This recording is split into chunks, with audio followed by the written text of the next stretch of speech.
Selamat pagi pemirsa, inilah Breaking News Metro TV, saya Ralf Tampu Bolon. Hari ini rencananya dua pasangan calon presiden dan calon wakil presiden Republik Indonesia 2014-2019 akan mendeklarasikan diri. Bakal calon presiden Joko Widodo santer disebut akan mendeklarasikan diri bersama pasangannya Yusuf Kala, sedangkan bakal capres Prabowo Subianto dipastikan akan mendeklarasikan duetnya bersama Hatta Rajasa.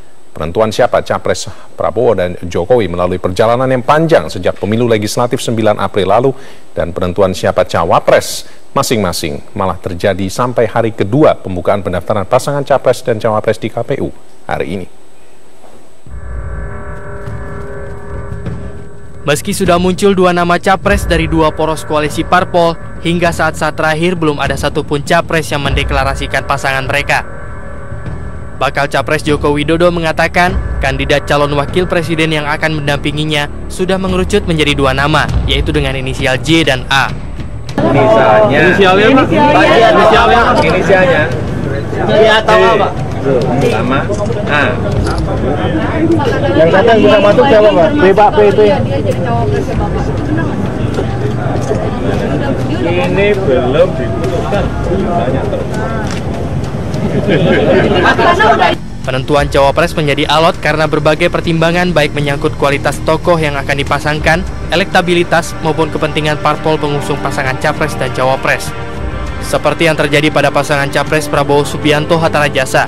Belakangan posisi cawapres asal PAN ini digoyang setelah P3 dan PKS masuk dalam poros koalisi besutan Gerindra ini. Saya kira Pak Prabowo sudah mendengarkan juga semua suara-suara seperti itu. Itu kan tidak datang dari kader PKS saja, dari mana-mana saya kira beliau mendengarkan saran. Tapi yang menarik dalam hal ini adalah mekanisme. Wakil ini dibahas bersama, itu yang penting. Hah? Oh enggak, sebetulnya tidak alot. Tidak alot, tidak sama sekali. Hanya memang kita kumpul sama-sama. Sebaliknya, meski tidak terlihat di permukaan pertarungan, posisi cawapres untuk Jokowi juga tak kalah alot. Baik PDIP maupun kubu Gerindra memastikan akan segera mengumumkan pasangan capres dan cawapres mereka hari ini. Tim Liputan, Metro TV. Dan bagaimana aktivitas dari Yusuf Kala dan Megawati pagi ini? Kita akan bergabung dengan dua rekan yang berada di kediaman masing-masing, yakni Nona Evita di kediaman Yusuf Kala di Jakarta Selatan, kemudian juga ada Dwininta Widyastuti yang memantau di kediaman Megawati Soekarnoputri Teukumar, Jakarta Pusat. Kita ke kediaman Yusuf Kala terlebih dahulu. Nona, dari pantauan Anda, apa aktivitas JK pagi ini? Ya Ralf, memang saat ini kami berada di depan rumah kediaman mantan Wakil Presiden Yusuf Kala di Jalan Brawijaya nomor 6. Dan terlihat di sini beberapa petugas kepolisian dan beberapa staf dari mantan Wakil Presiden Yusuf Kala juga tengah berjaga. Dan juga rumah Yusuf Kala juga sudah mulai ramai semenjak hari Kamis lalu bertepatan dengan hari ulang tahunnya yang ke-72.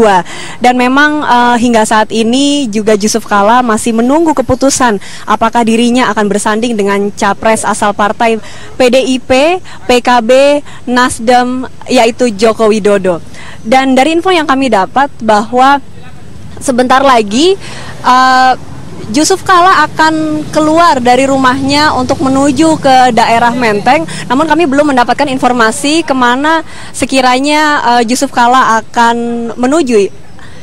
Dan ya, dari informasi yang kami dapat bahwa memang nanti calon presiden Joko Widodo akan mendeklarasikan pasangannya di Gedung Juang. Dan memang nanti pasca pendeklarasian rencananya Joko Widodo akan goes dengan sang cawapres dari Gedung Juang menuju KPU. Dan yang menarik di sini bahwa tadi pagi sekitar pukul 7 kami melihat ada mobil yang membawa 5 sepeda, dan dari info yang kami dapat memang sepeda ini akan dipakai Yusuf Kala untuk goes ke KPU dari Gedung Juang.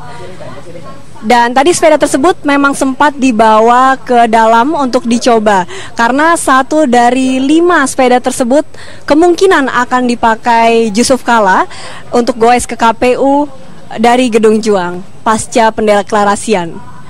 Dan saat ini kami masih di depan kediaman atau pintu dari kediaman mantan Wakil Presiden Jusuf Kalla, dan kami menunggu detik-detik Jusuf Kalla akan keluar menuju mobil dan menuju ke area Menteng.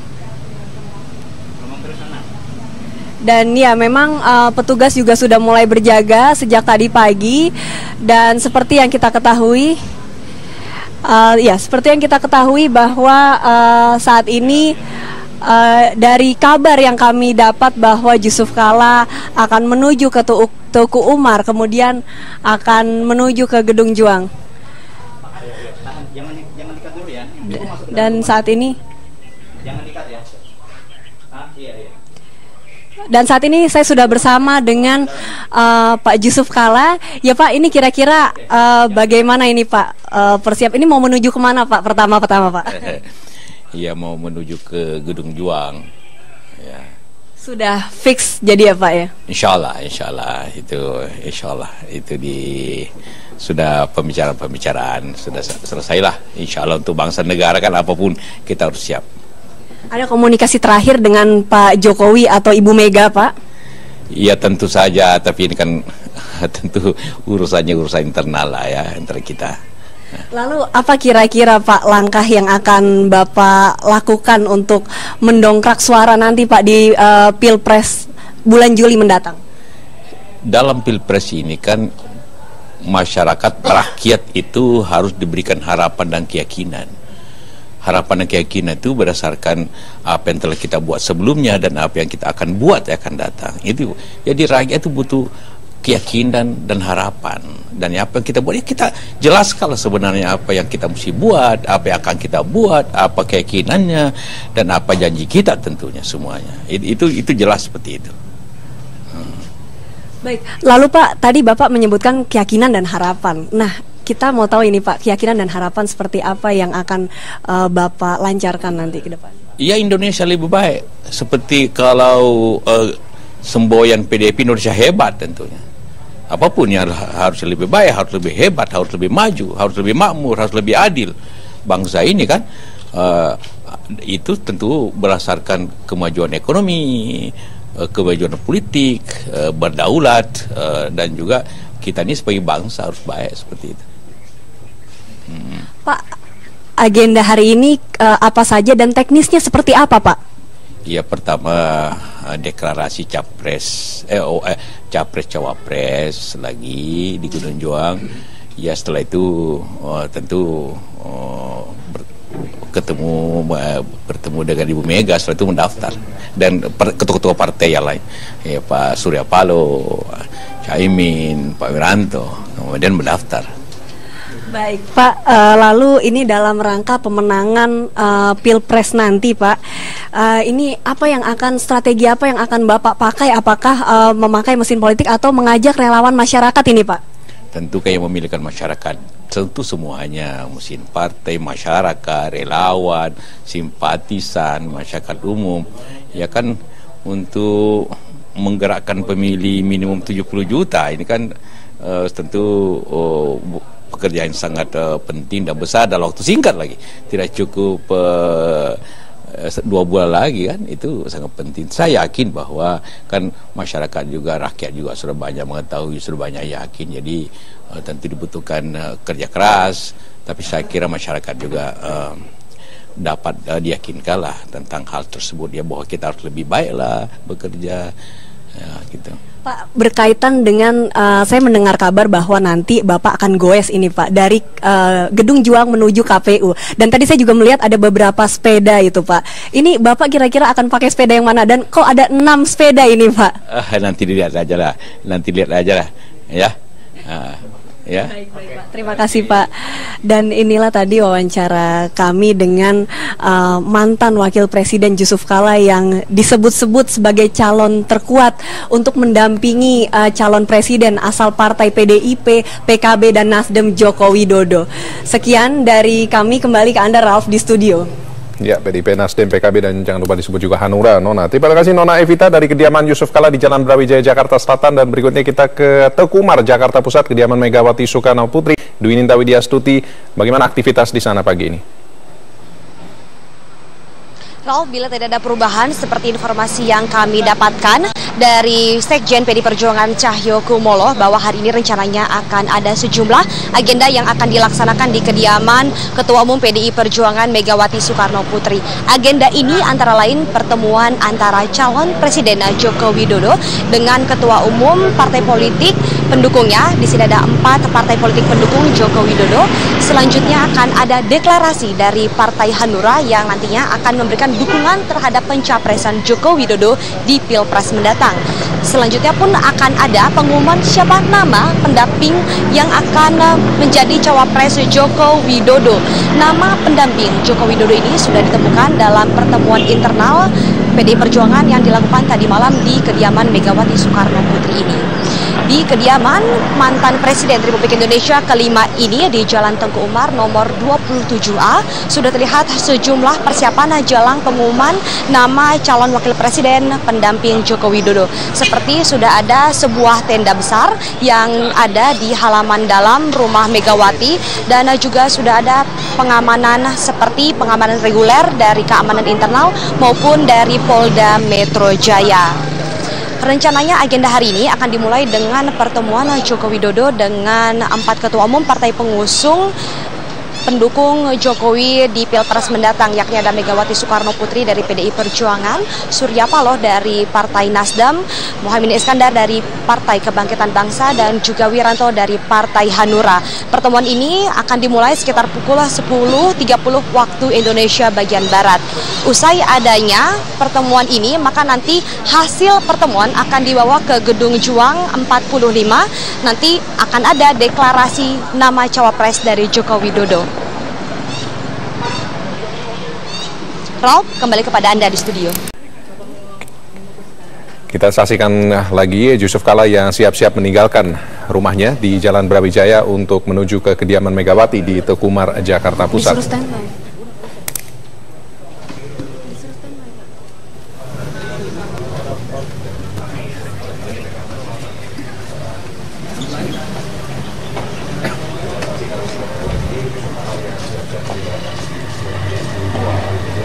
Ya, saat ini pemirsa Yusuf Kala sedang keluar ke rumah dan sedang berpamitan dengan para stafnya, dengan para pembantu rumah tangganya, dan Yusuf Kala didampingi oleh sang istri Ibu Mufidah Yusuf Kala. Dan nanti Yusuf Kala saat ini akan menuju ke Gedung Juang untuk pendeklarasian menjadi calon wakil presiden dari Joko Widodo, yaitu calon presiden asal partai PDIP, Nasdem, PKB, dan Hanura. Dan saat ini Yusuf Kala yang menaiki mobil Lexus akan keluar, dan inilah prosesi keluarnya Yusuf Kala dari rumah kediamannya.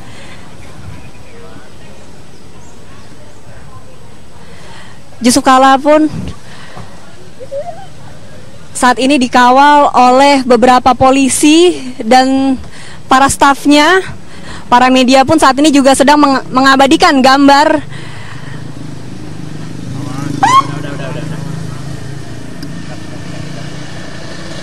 dan juga di sini kita melihat ada sepeda dari Yusuf Kala yang nantinya akan dipakai dari Gedung Juang menuju ke KPU. Dan ini juga sepedanya juga masuk dalam iring-iringan mobil dari mantan Presiden Yusuf Kala yang akan menuju ke Gedung Juang.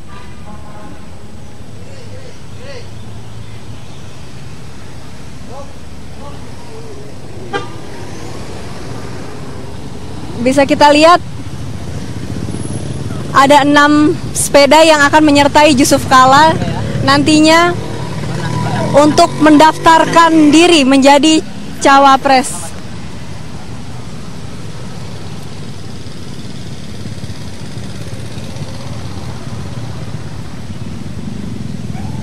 Ya, Ralf, demikian dapat kami laporkan kembali ke Anda di studio. Oke, baik, terima kasih Nona Evita dari kediaman Yusuf Kala. Dan kalau kita tandanya memang sepeda ada di depan kediaman Yusuf Kala, apakah itu confirm artinya JK menjadi cawapres Jokowi? Sebenarnya kita tidak tahu apakah ada sepeda di depan kediaman Abraham Samad pagi hari ini. Breaking News akan kembali sesaat lagi.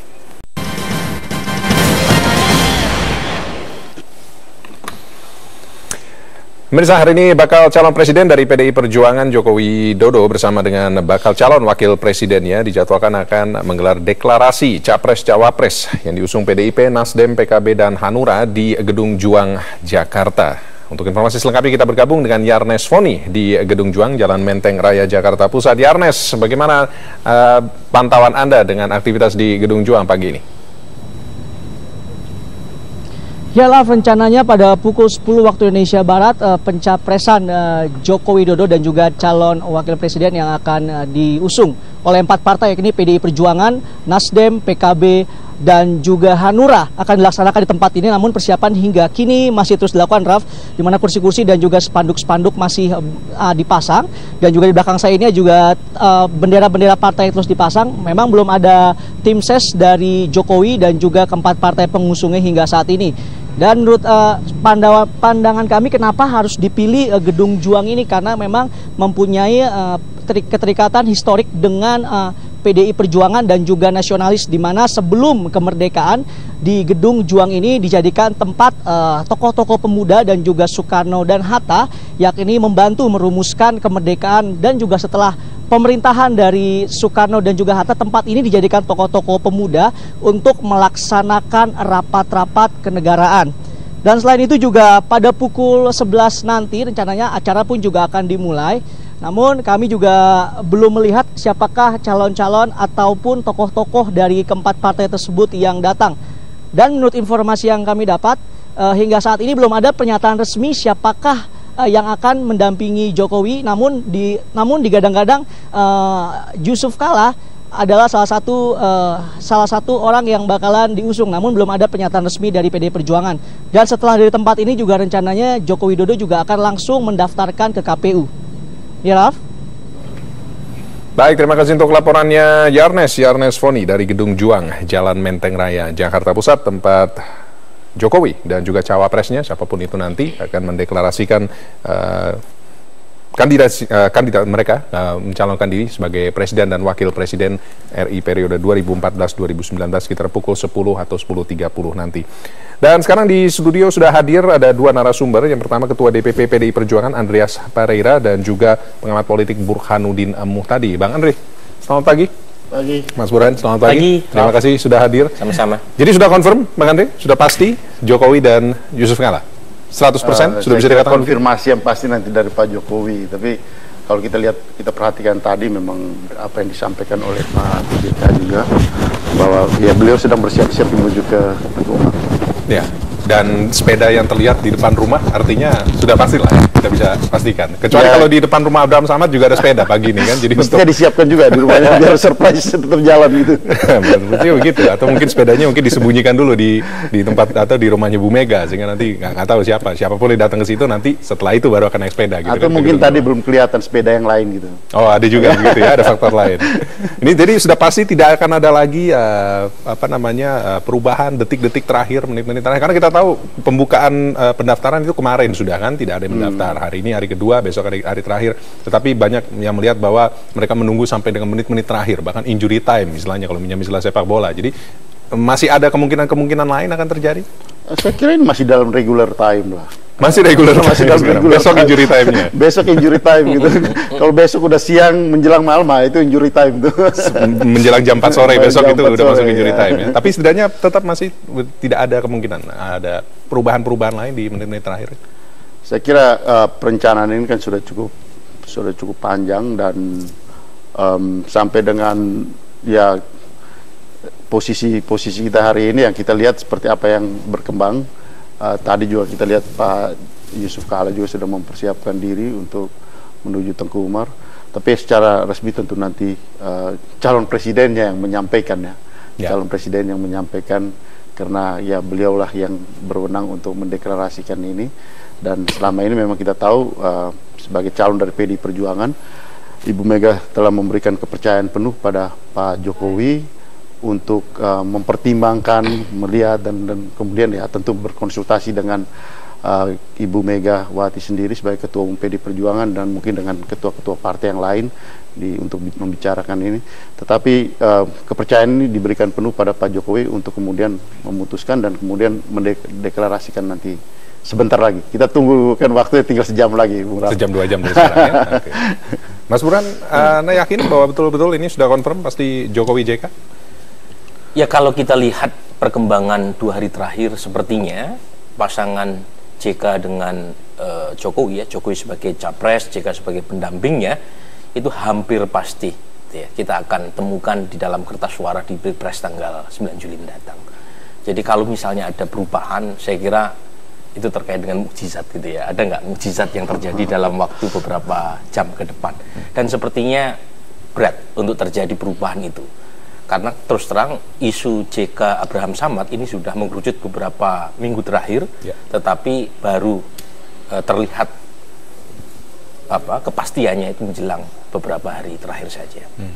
Jadi kemungkinan tidak bakal berubah gitu ya. Yang menarik justru adalah apakah Golkar dengan Demokrat setelah kegagalan untuk menjalin term of condition yang diajukan terutama oleh Golkar ke PDI Perjuangan itu berhasil menggait Demokrat untuk mengusung poros alternatif atau tidak. Masih ada kemungkinan. Nah, di situ terra incognitanya.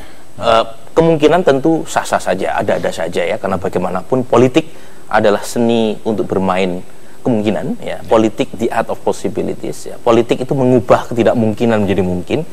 Meskipun kemungkinan itu untuk membentuk poros baru itu agak mengecil seiring dengan keputusan Rapimnas Partai Demokrat kemarin untuk tidak ngeblok ke salah satu poros yang ada.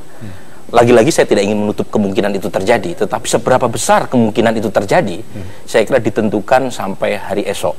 Nah, kemungkinannya tinggal 2. Apakah Golkar kemudian bergabung dengan Gerindra, ya, karena Gerindra yang paling ngotot untuk mengajak Golkar, ya, sementara untuk PDI Perjuangan relatif nothing tulus ya, mau gabung atau tidak terserah oleh Golkar. Yang kedua, atas nama marwah dan harga diri partai, Golkar mengajak kembali, menggoda kembali Partai Demokrat untuk membentuk poros baru. Meskipun lagi-lagi kemungkinan itu agak kecil. Ya. Partai Demokrat sendiri dalam Rapimnas mengatakan meskipun mereka netral dalam pengertian tidak ngeblok ke salah satu poros yang ada, tetapi keputusan final itu ditentukan sampai besok. Artinya kemungkinan munculnya poros alternatif tidak bisa ditutup.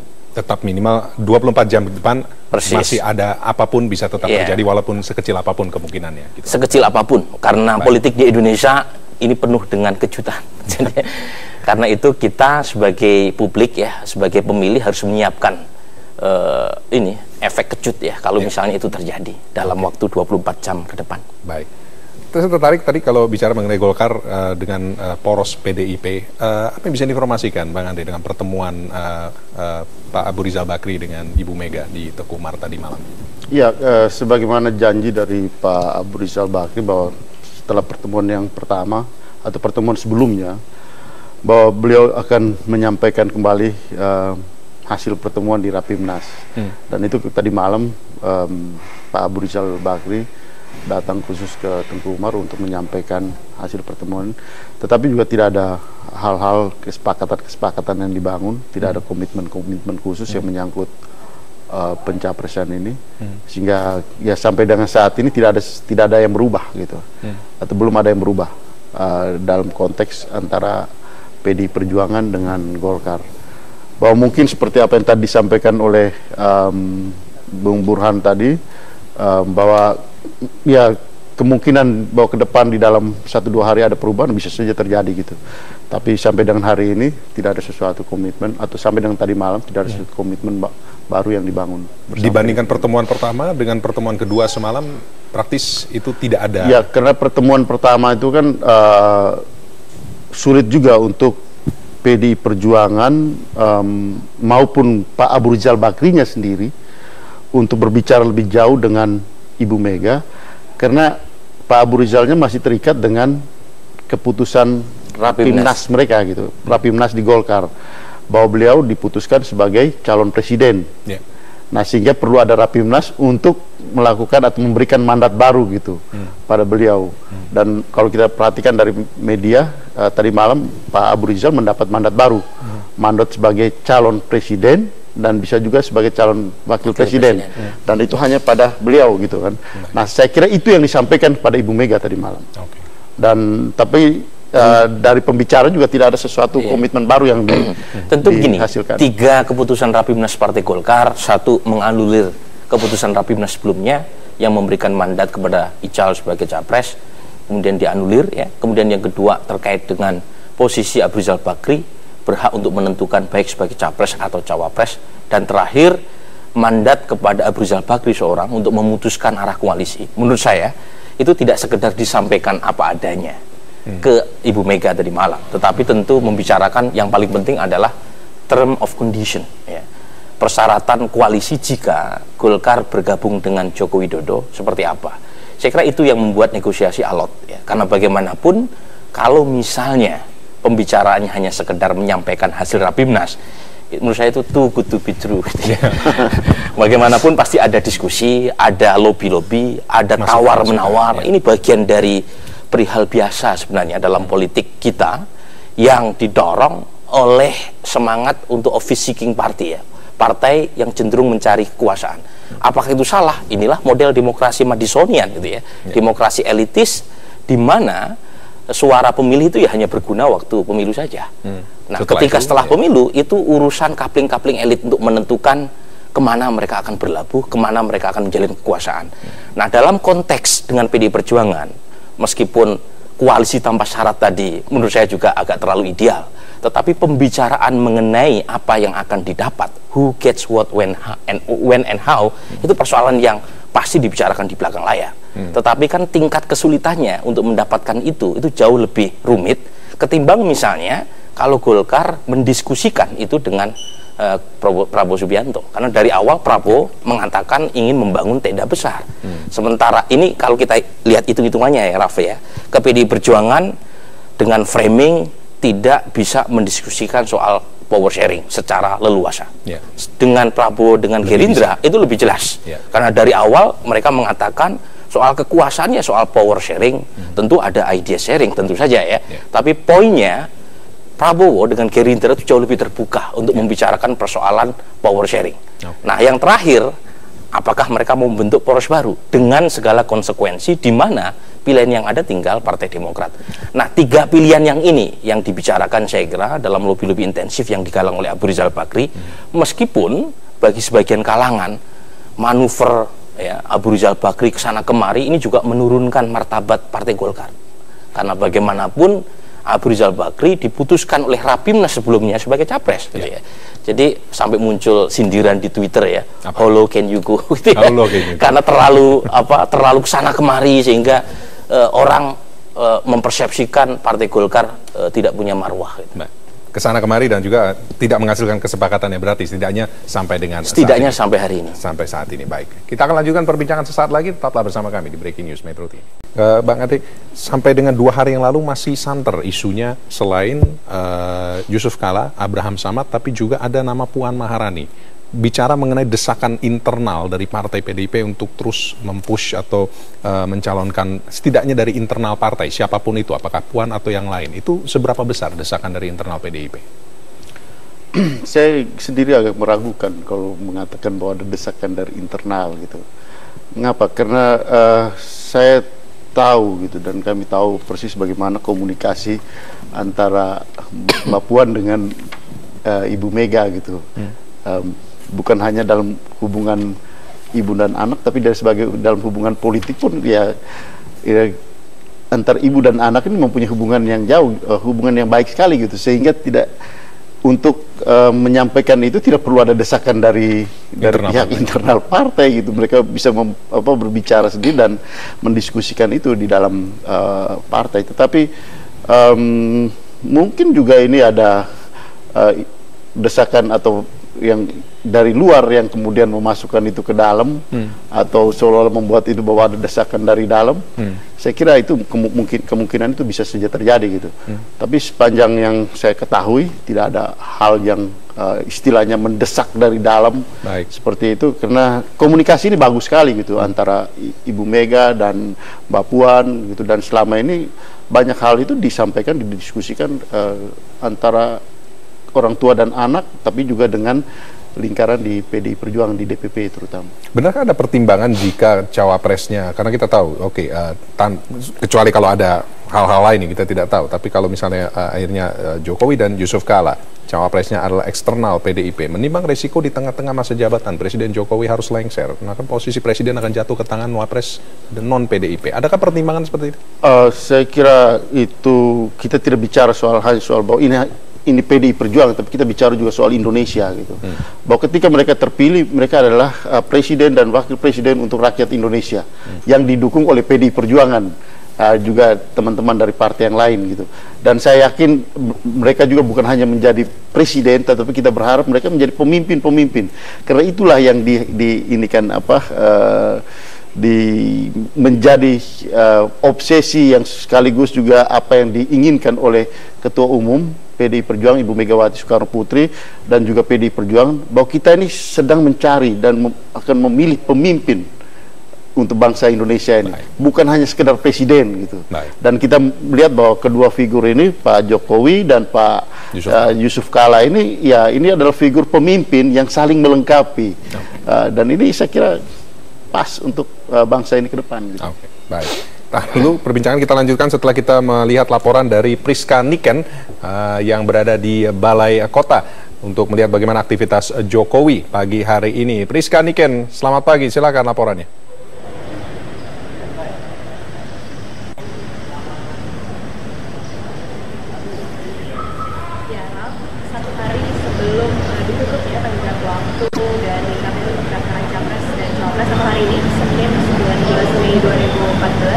Capres dari Partai Demokrasi Perjuangan, Partai Nasdem, dan Partai Kebangkitan Bangsa, Joko Widodo masih melakukan tugasnya sebagai Gubernur DKI Jakarta. Pagi ini Jokowi berangkat dari rumahnya di kawasan Taman Suropati menuju ke Balai Kota DKI Jakarta. Beredar besok-besok bahwa Jokowi akan mendeklarasikan siapa cawapres yang nantinya akan mendampingi Jokowi. Dan hari ini juga Jokowi berencana untuk langsung mendaftar pencapresannya ke Komisi Pemilihan Umum. Sementara situasi di Balai Kota ini sudah mulai ramai, terlebih lagi oleh kawan-kawan dari media.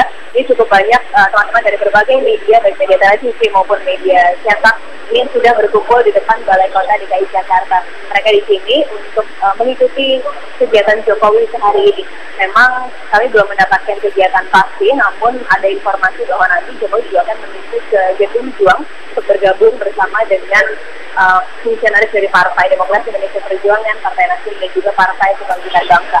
Mengenai seperti siapa yang akan mendampingi Jokowi sebagai cawapresnya nanti, ini terakhir Jokowi kemarin sempat menyampaikan bahwa kandidatnya sudah mengerucut tinggal kedua nama, yaitu berinisial J dan berinisial A. Jadi hari ini kita masih menunggu siapakah informasi valid yang keluar dari mulut Jokowi langsung siapa cawapres yang akan mendampinginya.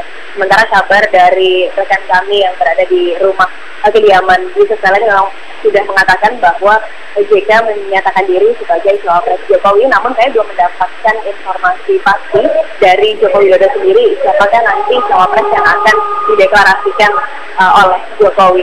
Untuk sementara saat ini Jokowi masih berada di dalam Balai Kota untuk mengikuti rapim, dan suasana Balai Kota masih sama seperti hari-hari biasanya. Namun yang sedikit berbeda adalah banyaknya wartawan, banyaknya kawan-kawan media yang berada di sini dan menanti akan kemana Jokowi setelah ini. Untuk sementara demikian yang dapat kami sampaikan dari kawasan Balai Kota DKI Jakarta. Kita kembali kepada Anda, Ralf. Baik, terima kasih Priska Niken melaporkan dari Balai Kota mengenai aktivitas Jokowi pagi ini. Dan sudah bergabung bersama kita Ketua DPP PKB Marwan Jafar. Selamat pagi, Pak Marwan. Selamat pagi. Bagaimana tanggapannya dengan ya bisa hampir 100%, ya, kecuali kalau ada hal-hal lain kita tahu terjadi dalam sejam ke depan, tetapi kita lihat sepeda sudah ada di depan kediaman JK, kemudian sudah menuju ke Teguh Umar. Bagaimana PKB siap mendukung sepenuhnya keputusan pencalonan Jokowi dan JK? Tentu sejak awal kami sudah berniat untuk mendukung Pak Jokowi sebagai capres. Nah, memang ini ada agenda-agenda yang saya kira perlu diketahui publik. Ini kurang lebih jam 9 nanti, jam 9 ada penandatanganan di Teguh Umar para ketua umum partai dan sekjen bersama Pak Jokowi juga. Setelah itu nanti rame-rame ke Gedung Juang, deklarasi bersama-sama, dan setelah itu jam 2 insya Allah nanti akan mendaftar di KPU. Jadi sepeda itu berjalan dari Teguh Umar ke KPU setengah 2 nanti. Oh, bukan dari Teguh ke Gedung Juang nggak? Ya. Itu apa namanya? Untuk apa bersepeda itu ke semalam informasinya seperti itu. Oh, nggak tahu kalau ada perubahan lagi, saya tidak tahu. Tapi yang pasti bahwa ini adalah sebuah momentum baru bagi perubahan Indonesia ke depan, dan itu harus kita terus-menerus gelorakan, terutama dalam kampanye Pilpres nanti, sehingga rakyat juga akan tahu mana yang lebih baik untuk Indonesia yang akan datang. Dan selama berkoalisi menjalin hubungan dengan PDIP, Nasdem dan juga ya Hanura terakhir bergabung beberapa hari yang lalu, PKB tidak pernah pernah mencalonkan dari internal PKB untuk sekedar memberi masukan. Bagaimana kalau diberikan pertimbangan kalau kita memberikan nama siapa misalnya dari internal partai gitu? Ya, karena beberapa nama yang selama ini beredar sudah kita masukkan semua di sana. Tapi lagi-lagi memang yang termasuk Pak JK juga tentunya, lagi-lagi yang menentukan adalah pemimpin koalisi bersama Capres. Masing-masing partai politik juga diajak bicara, tapi memang sifatnya hanya mengkonfirmasi dan berdialog secara lebih baik siapa yang terbaik di antara nama-nama itu. Tentu ada ukuran-ukuran di mana elektabilitas terbaik siapa. Ada segmentasi yang memang harus digarap di sisi mana, misalnya kekurangan Pak Jokowi di mana, kelebihan Pak JK di mana misalnya, itu semua terkonfirmasi dengan baik. Mas Burhan, kalau kita bicara mengenai figur seorang Yusuf Kala, Wapres 2004-2009 mencalonkan diri sebagai presiden waktu itu dengan Wiranto sebagai cawapres, tidak terpilih, keluar dari politik. Sekarang masuk lagi bursa capres-cawapres kembali sebagai wakil presiden, dan sekarang masuk dalam koalisi PDIP yang diketuai ketua umum adalah Megawati. Kalau kita bicara mengenai hubungan antara JK dengan Megawati yang penuh dengan dinamika selama beberapa tahun terakhir, apakah ini bisa kita katakan bahwa hubungan JK dan Mega sekarang adalah betul-betul solid saat ini? Ya, JK dibanding dengan bakal calon wakil presiden yang lain yang juga menjadi pertimbangan dari PD Perjuangan, PKB maupun Nasdem untuk dijodohkan dengan Jokowi, itu merupakan figur yang relatif paling bisa diterima gitu ya. Ini pilihan yang realistis.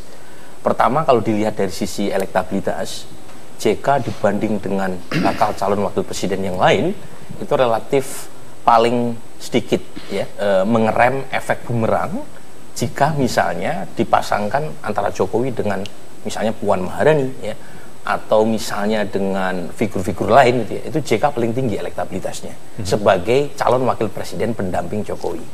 Yang kedua, dilihat dari sisi pertimbangan usia, JK relatif sangat senior. Di satu sisi usia JK yang senior tadi itu bisa menjadi kelebihan karena dia relatif punya pengalaman sebagai wakil presiden sebelumnya, dan itu menutupi brand Jokowi yang oleh sebagian pihak dianggap kurang punya pengalaman sebagai tokoh atau pemimpin di tingkat nasional. Dan belum lagi pengalaman JK sebagai figur kunci yang minimal mampu ya mendamaikan dan membuat situasi hubungan antara parlemen dengan eksekutif di 2004 dan 2009 itu relatif bisa dikontrol dan dikendalikan. Disiplin koalisi pemerintahan SBY JK jilid pertama itu relatif mampu dijalankan secara maksimal ketimbang disiplin koalisi pemerintahan SBY jilid kedua. Tetapi juga menjadi kelemahan usia yang tua tadi itu menciptakan hubungan murid dengan mentor gitu ya. Hubungan mentorship antara JK dengan Jokowi. Kenapa? Menurut Anda faktor usianya terlalu jauh, rentang usia? Terlalu jauh, dan itu bisa menimbulkan kesan JK akan tampil sebagai matahari kembar. Tetapi di sisi yang lain ya, karena faktor usia yang tua juga, itu membuat JK itu relatif tidak terlalu dikhawatirkan, terutama untuk internal PD Perjuangan, karena kalau sudah 72 tahun ya kalau saya tidak salah usia Pak JK hari ini, di 2019 JK tidak bakal dihitung sebagai seseorang yang kemungkinan akan mengganggu tanda kutip kepentingan elektoral PDI Perjuangan untuk menyodorkan entah Jokowi atau nama lain di Pilpres 2019. Lain misalnya kalau tokohnya lebih muda gitu ya, atau orang yang masih punya grip atau kendali di partai, itu tentu bisa menjadi anak macan yang nanti akan mengganggu kepentingan induknya di 2019. Jadi memang ada plus minus, meskipun kalau dari sisi yang lain saya ingin coba untuk fair ya menilai ini, JK dengan Jokowi pada dasarnya berasal dari latar belakang yang kurang lebih sama. dua-duanya sama-sama pengusaha, meskipun yang satu pengusaha tidak besar tentu saja, Jokowi pengusaha mebel gitu ya dari Solo, tidak sebesar JK maksud saya, tapi di sisi lain karakternya sebenarnya sama gitu ya, relatif mengedepankan pada karakter cepat gitu ya, mengambil keputusan gitu ya. Dan kalau misalnya sama cawapres yang lain, misalnya dari latar belakang hukum, bisa Samad, bisa Mahfud, itu bisa lebih mengisi satu sama lain. Ya, tentu saja ini pertimbangan pasca Pilpres. Tapi pertimbangan sebelum Pilpres untuk mengunci kemenangan, tadi saya sebut sebagai pertimbangan realistis, JK jauh lebih punya kemampuan untuk bisa mengunci kemenangan dalam satu putaran. Dan tingkat elektabilitas tadi ya. Bang Andri, betul setuju atau tidak? Faktor usia menjadi faktor salah satu pertimbangan mengapa menentukan pilihan pada JK? Saya selain melihat, tentunya track record. Artinya ya faktor usia ini sesuatu yang tidak bisa kita hindari gitu. Saya perhatikan misalnya apa yang terjadi antara Obama dan Joe Biden di Amerika kan. Nah, faktor usia tersebut kemudian tidak menjadi hambatan gitu. Joe Biden adalah seorang intelektual politisi yang gesit, yang juga eksekutor yang bagus. Nah, sehingga ini menjadi suatu pasangan yang komplementer. Nah, saya melihat bahwa kalau misalnya ya ini tidak lagi konfirmasi nanti soal cawapresnya, nanti calon presiden nanti yang bicara. Tapi kalau kita lihat dari komposisi antara Pak JK dan Pak Jokowi, ini juga pasangan yang bisa saling melengkapi, itu komplementer. Dua-duanya adalah meskipun dari latar belakang pengusaha, sama-sama satu pengusaha besar, satu pengusaha kecil, tetapi di dalam karakter kepemimpin yang Pak Jokowi adalah seorang yang lebih low profile gitu dalam memimpin. Tetapi kalau Pak JK ini karakter yang ingin lebih cepat, lebih baik gitu. Kalau kita lihat motonya yang dulu lebih belak-belakan, lebih belak-belakan. Tetapi dua-duanya adalah tipe figur yang merakyat gitu. Pak JK meskipun beliau adalah seorang pengusaha besar gitu, tetapi dia juga mempunyai hubungan-hubungan yang bagus dengan berbagai macam ormas yang ada. Termasuk juga ketika dia memimpin Palang Merah gitu. Saya lihat Pak JK mempunyai jaringan hubungan dengan berbagai macam ormas yang sangat baik gitu. Sehingga ya di sini tentu akan bisa saling melengkapi antara kedua figur ini gitu. Dan kita berharap memang ya tipe figur pemimpin Indonesia ke depan ini, soal tua dan muda ya ini takdir yang tidak bisa kita hindari. Tetapi yang penting adalah bagaimana kita melihat bahwa kedua figur ini bisa saling melengkapi. Ya, kalau kita boleh bilang ini yang satu tipe solidarity maker, yang satu tipe administrator yang gesit gitu. Nah, ini kan bagus, teknokrat. Tipe ini ya, itu Herbert Fried gitu ya, untuk melihat konsep kepemimpinan ya, pada masa Orde Lama. Tapi poin saya, JK punya Islamic kredensial, itu yang tidak dimiliki misalnya Abu Rizal Bakri gitu ya, atau mungkin calon-calon wakil presiden yang lain. Ditahan dulu Mas Burhan, karena kita sudah dapat informasi bahwa JK sudah tiba di Teukumar, di kediaman Megawati Soekarno Putri. Kita bergabung kembali dengan Dwininta Widyastuti untuk laporan selengkapnya. Dwininta.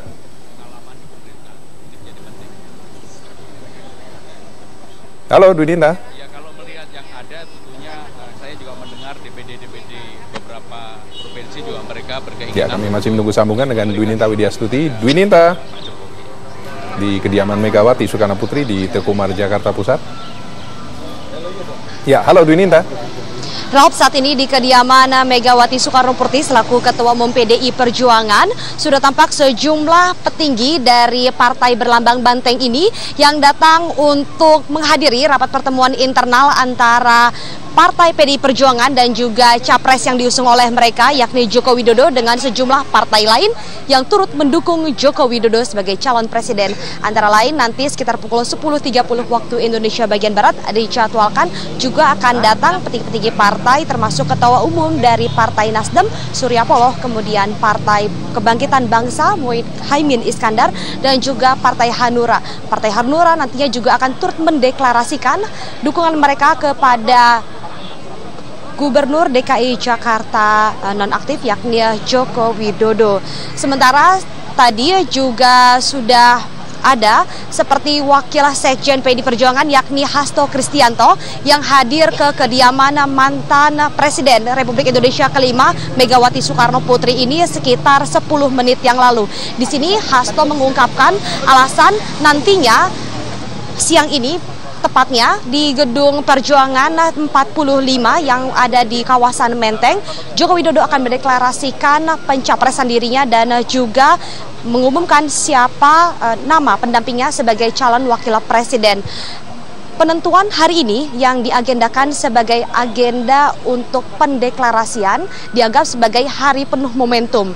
Sementara itu lokasi Gedung Perjuangan memiliki simbol seperti saat di mana Jokowi akan memulai perjuangannya untuk nantinya siap memimpin negara ini. Berikut ini adalah pernyataan dari Hasto Kristianto, Wakil Sekjen PDI Perjuangan.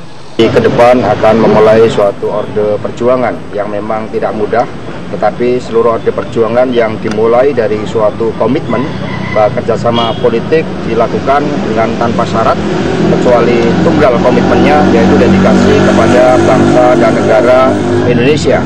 Sehingga ini menjadi sangat penting. Karena itulah ketika ada pihak-pihak yang datang mencoba untuk menawarkan suatu kerjasama dengan bagi-bagi. Rob, balik kepada Anda di studio.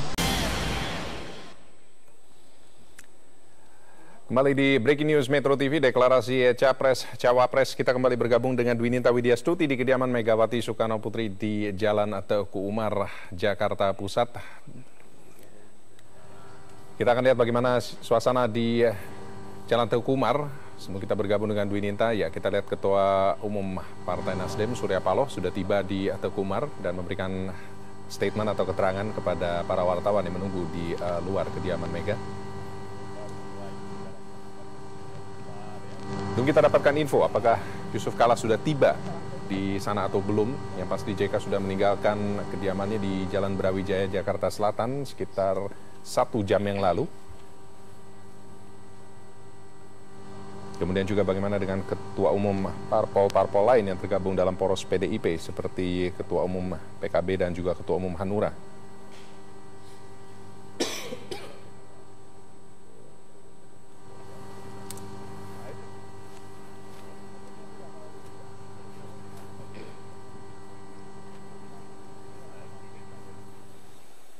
Ya, itu dia suasana terkini dari Teguh Umar dan kembali kita lanjutkan perbincangan kembali ke Bang Marwan Jafar, Ketua DPP PKB. PKB melihat sosok seorang Yusuf Kala, apa di mata PKB seorang JK ini? Terutama ya, JK di tahun 2014 setelah track recordnya selama 10 tahun terakhir khususnya. Iya, tidak ada seorang mantan wakil presiden yang mau mengurus kegiatan-kegiatan sosial. Semua mantan wakil presiden adalah pensiun. Dan bahkan tidak terdengar sama sekali. Pak Hamzah Has muncul karena terakhir-terakhir ada isu koalisi. Yang lain-lain juga saya kira sama. Nah, Pak JK masih mau ngurus namanya Palang Merah Indonesia dan Dewan Masjid Indonesia dan kegiatan sosial yang lain. Itu artinya memang hidupnya penuh untuk negara ini, meskipun di sisi yang berbeda.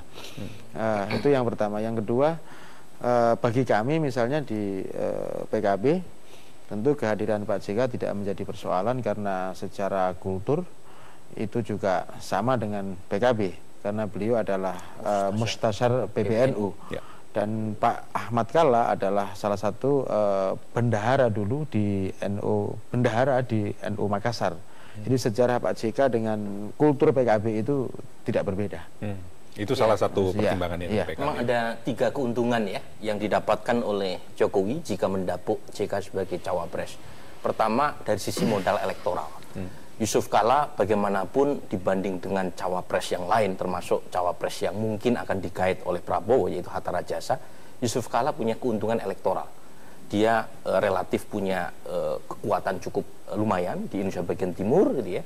Dan saat yang sama dalam berbagai macam survei, elektabilitas Yusuf Kala itu tertinggi sebagai pendamping Jokowi, relatif lebih sedikit di atas Mahfud MD, bahkan jauh di atas misalnya nama Puan Maharani atau Muldoko atau bahkan nama seperti Abraham Samad.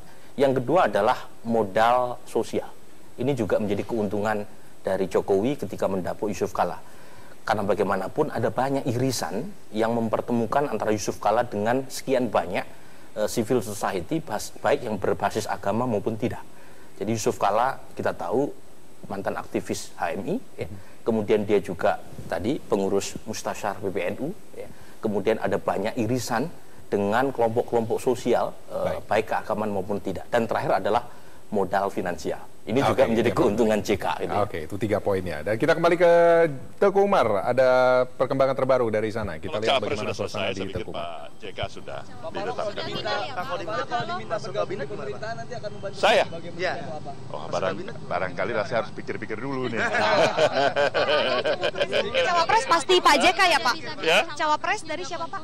Pak JK ya. Ketika Pak JK ditawari untuk menjadi cawapres, apakah cukup ada pertimbangan yang alot atau juga ada penolakan dari Pak? Tentu ada satu pengkajian yang mendalam dengan berbagai macam aspek pertimbangan ya. Apa yang paling memungkinkan memberikan suatu katakanlah kemampuan untuk membangun satu pemerintahan yang kuat, pemerintahan yang bisa mengejar ya ketertinggalan kita sebagai satu bangsa dibandingkan dengan kemajuan bangsa-bangsa lain yang sudah cukup maju. Terutama di bidang ekonomi, ya. Kemudian kalau dari Pak JK-nya sendiri waktu itu perlu dibujuk keras tidak Pak? Nggak, Pak JK nggak perlu dibujuk-bujuk dia, otomatis dia.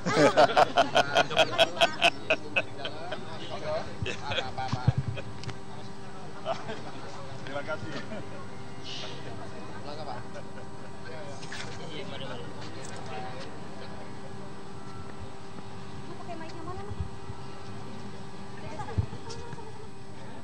Ya, kita saksikan Ketua Umum Partai Nasdem Surya Paloh selesai memberikan keterangan kepada wartawan memasuki kediaman Megawati Jalan Teguh Umar. Dan kita lihat sepertinya sekarang ada lagi yang baru saja tiba. Dan kita belum tahu itu siapa, masih tertutup kerumunan wartawan. Kamera kok masih diambil nggak?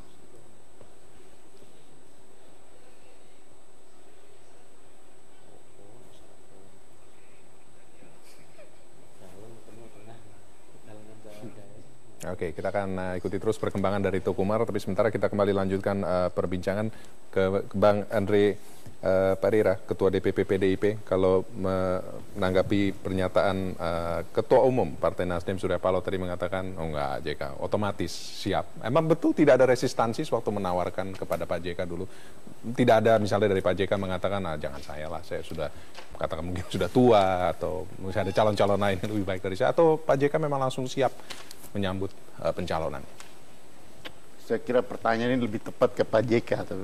Tapi kalau kita lihat kita perhatikan selama ini hubungan Pak JK dengan ya Pak Jokowi juga setahu saya cukup baik gitu. Pak JK adalah salah seorang yang cukup awal itu memberikan semangat dan memberikan dukungan pada Pak Jokowi, terutama motivasi bahwa beliau siap untuk bertarung di Pilgub DKI kemarin gitu. Dan saya kira ini salah satu faktor yang menguatkan gitu ya, hubungan antara mereka berdua gitu. Dan setahu saya juga tidak ada hal-hal yang menjadi kendala gitu. Bahwa yang selama ini yang ada adalah ya tentu kita perlu melihat opsi-opsi gitu, pilihan-pilihan. Tetapi ya dari semua pilihan-pilihan mungkin menuju pada beliau adalah salah satu yang terbaik. Baik. Kemudian juga tadi sempat disinggung bahwa salah satu yang menjadi pilihan adalah karena perbedaan karakter, perbedaan watak dalam kepemimpinan, cara kepemimpinan, di mana yang satu Jokowi mungkin lebih soft spoken, lebih lembut, yang satu lebih belak-belakan. Apakah melihat 1 tahun kepemimpinan atau DKI Jakarta di bawah Jokowi dan Ahok itu menjadi model untuk pertimbangan cocok kalau misalnya disandingkan karakter seperti yang satu dengan karakter yang lain, Jokowi Ahok, kemudian ditransformasi menjadi Jokowi dan JK untuk RI? Saya kira bisa jadi itu salah satu faktor yang menjadi pertimbangan buat Pak Jokowi gitu. Saya tidak bisa memastikan, tapi saya kira itu salah satu hal yang karakter yang model seperti Pak JK ini kan kita lihat ya tidak sama persis, tapi dengan stylenya yang cepat, yang responsif. Nah itu ada pada Pak JK juga gitu. Ya mungkin role modelnya ada pada Pak JK, Pak Ahok yang mengikuti, karena Pak Ahok kan lebih mudah gitu. Kebalikan gitu. Okay. Tetapi ya kalau kita perhatikan ini figur yang bisa saling melengkapi gitu, tadi yang saya katakan sebelumnya. Tetapi juga yang penting tadi apa yang dikemukakan oleh ini Mas Burhanuddin tadi, bahwa di dalam proses ini tentu siapapun calonnya, dia calon presidennya, dan dalam hal ini Pak Jokowi, dia pasti menghitung, atau dia menghitung cawapres ini harus mempunyai elektabilitas yang bisa membantu dan mendongkrak elektabilitas dari calon presiden, dalam hal ini Pak Jokowi. Dan kemudian ya yang kedua itu adalah bagaimana ke depan di dalam pemerintahan pasca terpilih nanti gitu. Jadi ini dua hal yang perlu menjadi pertimbangan, sehingga setelah calon presiden dan wakil presiden terpilih, ini pemerintahannya bisa efektif. Dan untuk efektif ini kedua figur itu harus bisa saling melengkapi dan juga bisa mengakselerasi. Saya kira satu hal yang penting juga adalah wakil presiden ini kan secara normatif dalam perundang-undangan kita kan dia melaksanakan apa yang menjadi platform politik presiden tentunya. Tetapi juga dia harus bisa menjadi eksekutor yang juga menerjemahkan dan melaksanakan apa yang dipikirkan oleh presiden secara cepat itu. Nah, Indonesia sekarang ini, Indonesia kita butuh pemimpin yang ya transformatif kalau saya boleh katakan, yang bisa menerjemahkan persoalan-persoalan bangsa menghadapi dunia ini secara cepat, dan kemudian ya bisa membuat keputusan-keputusan yang cepat, tepat untuk menghadapi berbagai macam tantangan yang kita miliki. Nah, itu yang dari awal di PDI Perjuangan ketika di dalam Rakernas tahun 2013 bulan September, kita melihat bahwa tahun 2014 ini adalah tahun penentuan. Tahun yang menentukan nasib bangsa ini, untuk kita ini ke depan akan seperti ini terus, atau kita bisa lebih cepat, lebih maju dari yang sekarang. Nah, untuk itu memang di dalam posisi pemilihan legislatif, kemudian pemilihan presiden sekarang ini menentukan pemimpin ini menjadi faktor yang sangat menentukan. Suka tidak suka, bahwa presiden itu di Republik ini akan menjadi faktor yang menentukan percepatan, perlambatan, atau kemunduran di dalam nasib bangsa ini. Oleh karena proses ini menjadi sangat penting, dan memilih presiden dan wakil presiden menjadi salah satu faktor yang akan menentukan nasib bangsa kita ke depan. Sebenarnya memang agak sedikit berbeda ya kalau kita bandingkan antara wakil yang mendampingi Jokowi di Solo maupun di Jakarta, terutama dari sisi usia. Kalau dari sisi karakter, antara Rudi ya di Solo, kemudian Ahok dan JK mungkin punya banyak kesamaan, terutama kemampuan untuk mengeksekusi ya gagasan besar dalam level yang lebih teknis ya. Tetapi dari sisi usia jelas ada banyak perbedaan di sana. Belum lagi misalnya kalau dikaitkan dengan apa yang tadi saya sebut ya, kemungkinan JK bisa menjadi matahari kembar. Dan ini harus dipikirkan karena persoalan JK dengan karakternya lebih cepat, lebih baik, ini pula yang menimbulkan iritasi dengan SBY terutama di pemerintahan 2004-2009. Jadi kalau misalnya tidak didiskusikan terkait dengan wewenang ya, antara JK dengan Jokowi, itu bisa menimbulkan komplikasi hubungan kalau misalnya keduanya terpilih sebagai capres dan cawapres.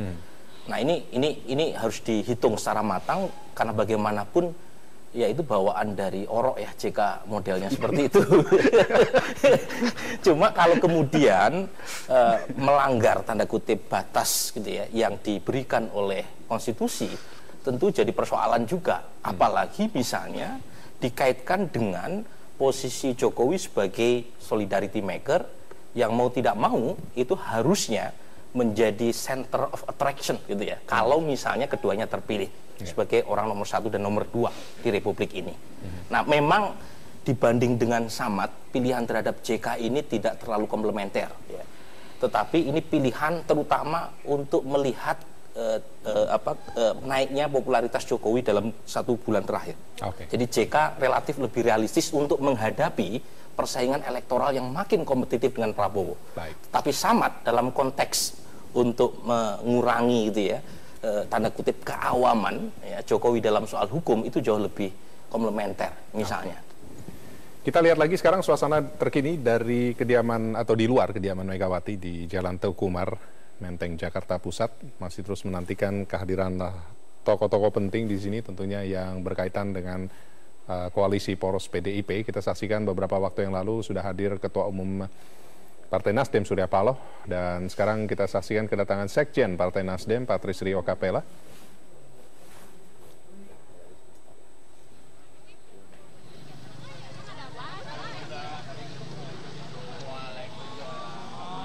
Langsung saja Patrisio Capella sudah masuk ke dalam rumah dan kita masih terus melihat siapa lagi berikutnya akan datang.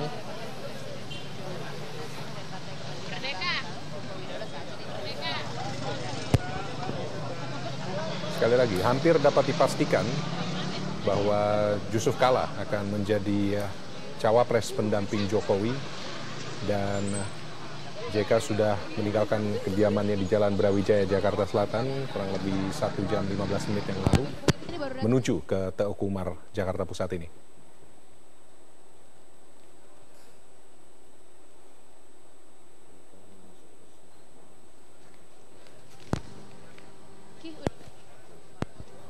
Udah di dalam. Jadi tadi mobil putih. Ya, tampak juga kita lihat media asing pun hadir di luar kediaman Mega untuk ikut meliput.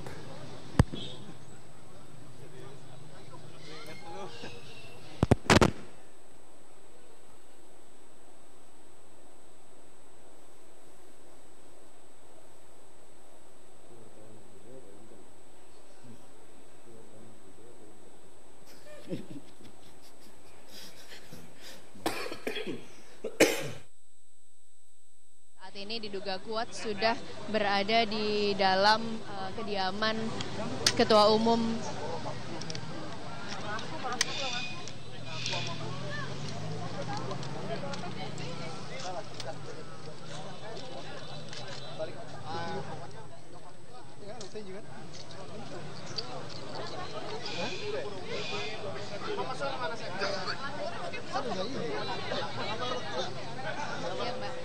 Ya, ngomong aja ya. Ini udah. Yang punya motor ninja. Parkirnya dong, dibenerin dong. Capres dari Partai Demokrasi Indonesia Perjuangan, Partai Nasdem dan Partai Kebangkitan Bangsa Joko Widodo saat ini diduga kuat sudah berada di dalam kediaman Ketua Umum PDI Perjuangan Megawati Soekarno Putri yang berada di Jalan Umar di depan Menteng. Kedatangan Jokowi yang diperkirakan sekitar 10-15 menit yang lalu ini memang tidak tertangkap kamera media, meskipun di depan kediaman Megawati ini sudah ada sangat banyak sekali rekan-rekan media yang menunggu kedatangan Jokowi. Selain Jokowi, tadi kami melihat sudah masuk beberapa juga fungsionaris partai baik PDI Perjuangan maupun Partai Nasdem maupun Partai Kebangkitan Bangsa. Terakhir kami melihat ada Patrisio Capella, sekjen dari Partai Nasdem yang baru saja memasuki kediaman Megawati. Pertemuan ini memang banyak pihak berkalkulasi apa yang dibicarakan mereka di dalam, namun diduga berkaitan sangat erat dengan deklarasi Capres dan Cawapres yang diperkirakan siang ini akan dilakukan di Gedung Juang. Saat ini Jokowi berada di dalam, diduga untuk berkonsolidasi bersama dengan Ketua Umum Partai Demokrasi Indonesia Perjuangan Megawati Soekarno Putri untuk membicarakan bagaimana persiapan deklarasi yang siang ini rencananya akan dilakukan di Gedung Juang. Sementara kami belum bisa menemui baik Jokowi maupun fungsionaris dari Partai Demokrasi Indonesia Perjuangan ataupun Partai Nasdem dan juga Partai PKB karena saat ini semuanya sedang berada di dalam. Tadi hanya kami lihat beberapa tokoh partai yang masuk ke dalam kediaman Megawati Soekarno Putri di dalam, dan ini dari celah-celah pagar rumah Megawati di Teguh Umar kami melihat memang ada beberapa tokoh partai yang juga sedang lalu lalang keluar masuk dan diduga di dalam sedang berlangsung rapat persiapan deklarasi. Begitu, Ralf. Oke, baik. Jadi Priska Niken, Anda bisa dengar saya? Niken? Bisa, Ralf, jelas sekali. Ya, jadi bisa dilaporkan kembali siapa saja yang persisnya sudah hadir di dalam di kediaman Mega saat ini. Setidaknya dari layar kita sudah lihat ada Ketua Umum Partai Nasdem Surya Paloh sudah ada, kemudian Ketua Umum Partai Hanura Wiranto, siapa lagi yang sudah ada?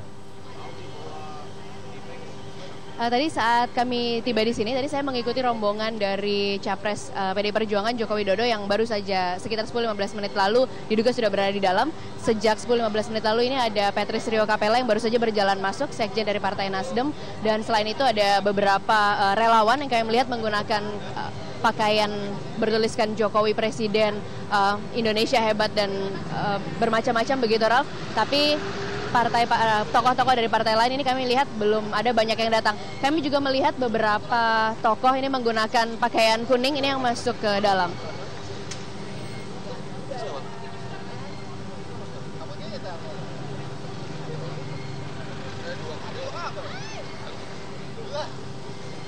Di dalam, berdasarkan informasi yang kami dapatkan, ini memang Jokowi dipastikan sudah berada di dalam.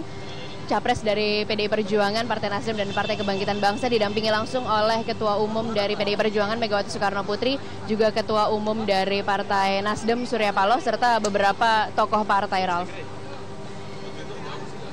Ya, lalu mengenai Yusuf Kala sendiri, apakah sudah tiba?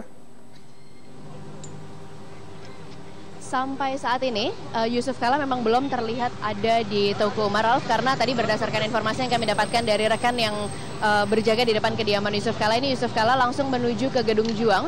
Namun kami coba pastikan di sana ternyata Yusuf Kala juga belum tiba di Gedung Juang. Sementara di sini rekan-rekan media masih menunggu siapa lagi tokoh-tokoh yang akan datang dan masuk ke kediaman Megawati di Teguh Umar, Ralf.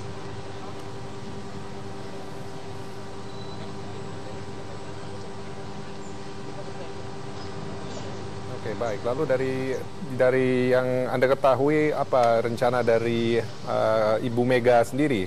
Kalau semua sudah hadir, nanti apa rencana selanjutnya?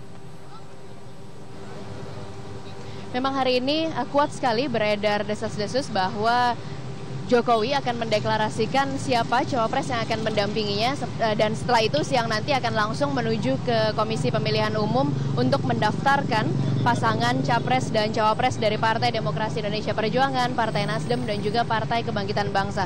Hari ini tanggal 19 Mei 2014, ini satu hari sebelum ditutupnya atau tenggat waktu yang ditetapkan oleh KPU untuk pendaftaran capres dan cawapres. Rencananya Jokowi akan mengajak serta cawapresnya yang baru akan dideklarasikan siang nanti ini menuju ke KPU untuk mendaftar. Nah, sebenarnya di saat terakhir kemarin, tepatnya Ralf, ini Jokowi masih mengatakan bahwa ada nama cawapresnya sudah mengerucut kedua nama, yakni inisial J dan inisial A. Namun berdasarkan keterangan dari Yusuf Kala yang kami dapatkan pagi tadi, ini memang Yusuf Kala mengakui sudah didaulat untuk menjadi cawapres Jokowi dan tinggal menunggu deklarasi yang akan berlangsung siang nanti.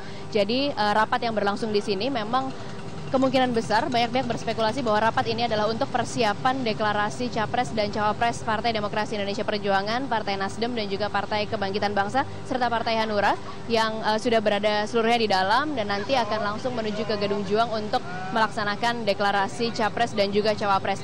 Sementara keberadaan Yusuf Kala ini tadi banyak yang bertanya-tanya karena Yusuf Kala sudah pergi dari kediamannya, namun belum juga sampai di Teguh Umar ataupun sampai di Gedung Juang, begitu, Ralf. Oke, baik. Terima kasih Priska Niken, kita akan kembali ke Anda nanti kalau ada sesuatu yang baru dari sana di Teguh Umar. Untuk sementara terima kasih untuk laporannya dan tetaplah bersama kami segera kembali sesaat lagi. Ya, kembali di Breaking News, deklarasi Capres-Cawapres hari ini kita kembali bergabung dengan Priska Niken di Teguh Umar untuk perkembangan terbaru di sana. Ya, Priska Niken, silakan.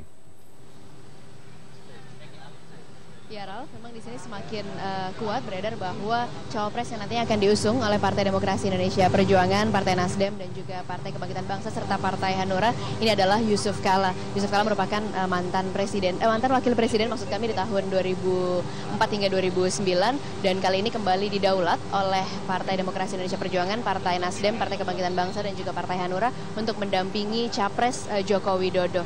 Memang saat ini belum keluar pengumuman resmi baik dari Jokowi maupun dari partai pengusungnya bahwa nama JK lah yang akan mereka usung ke bursa Capres-Cawapres. Namun ada beberapa tokoh partai yang kami temui menyatakan bahwa keputusan sudah final, JK yang akan diusung untuk mendampingi Jokowi. Sebenarnya pasangan dari Jokowi juga JK ini merupakan dinilai banyak pengamat merupakan pasangan yang saling melengkapi. Bahkan mereka dinilai sudah memiliki kemampuan untuk memimpin dan sudah teruji tidak hanya di tingkat nasional namun juga di tingkat 2, tingkat 1 maupun tingkat pusat. Ini mungkin menjadi diferensiasi yang agak sedikit berbeda daripada capres yang lain karena Jokowi juga JK dinilai memiliki pengalaman dalam menyelesaikan banyak masalah yang kompleks. Perlu diketahui juga bahwa selama memimpin, bila dinyatakan nantinya memimpin dalam 5 tahun ke depan, Indonesia memiliki permasalahan yang cukup kompleks dan ini dinilai akan bisa diselesaikan dengan baik oleh Jokowi maupun JK karena mereka sudah memiliki kemampuan memimpin yang sudah teruji baik Jokowi di kepemimpinan lamanya maupun JK. Selain itu, pasangan ini juga dinilai dapat mengcover seluruh level karena JK dinilai memiliki kemampuan di bidang ekonomi, selain itu Jokowi juga menguasai bidang kepemimpinan.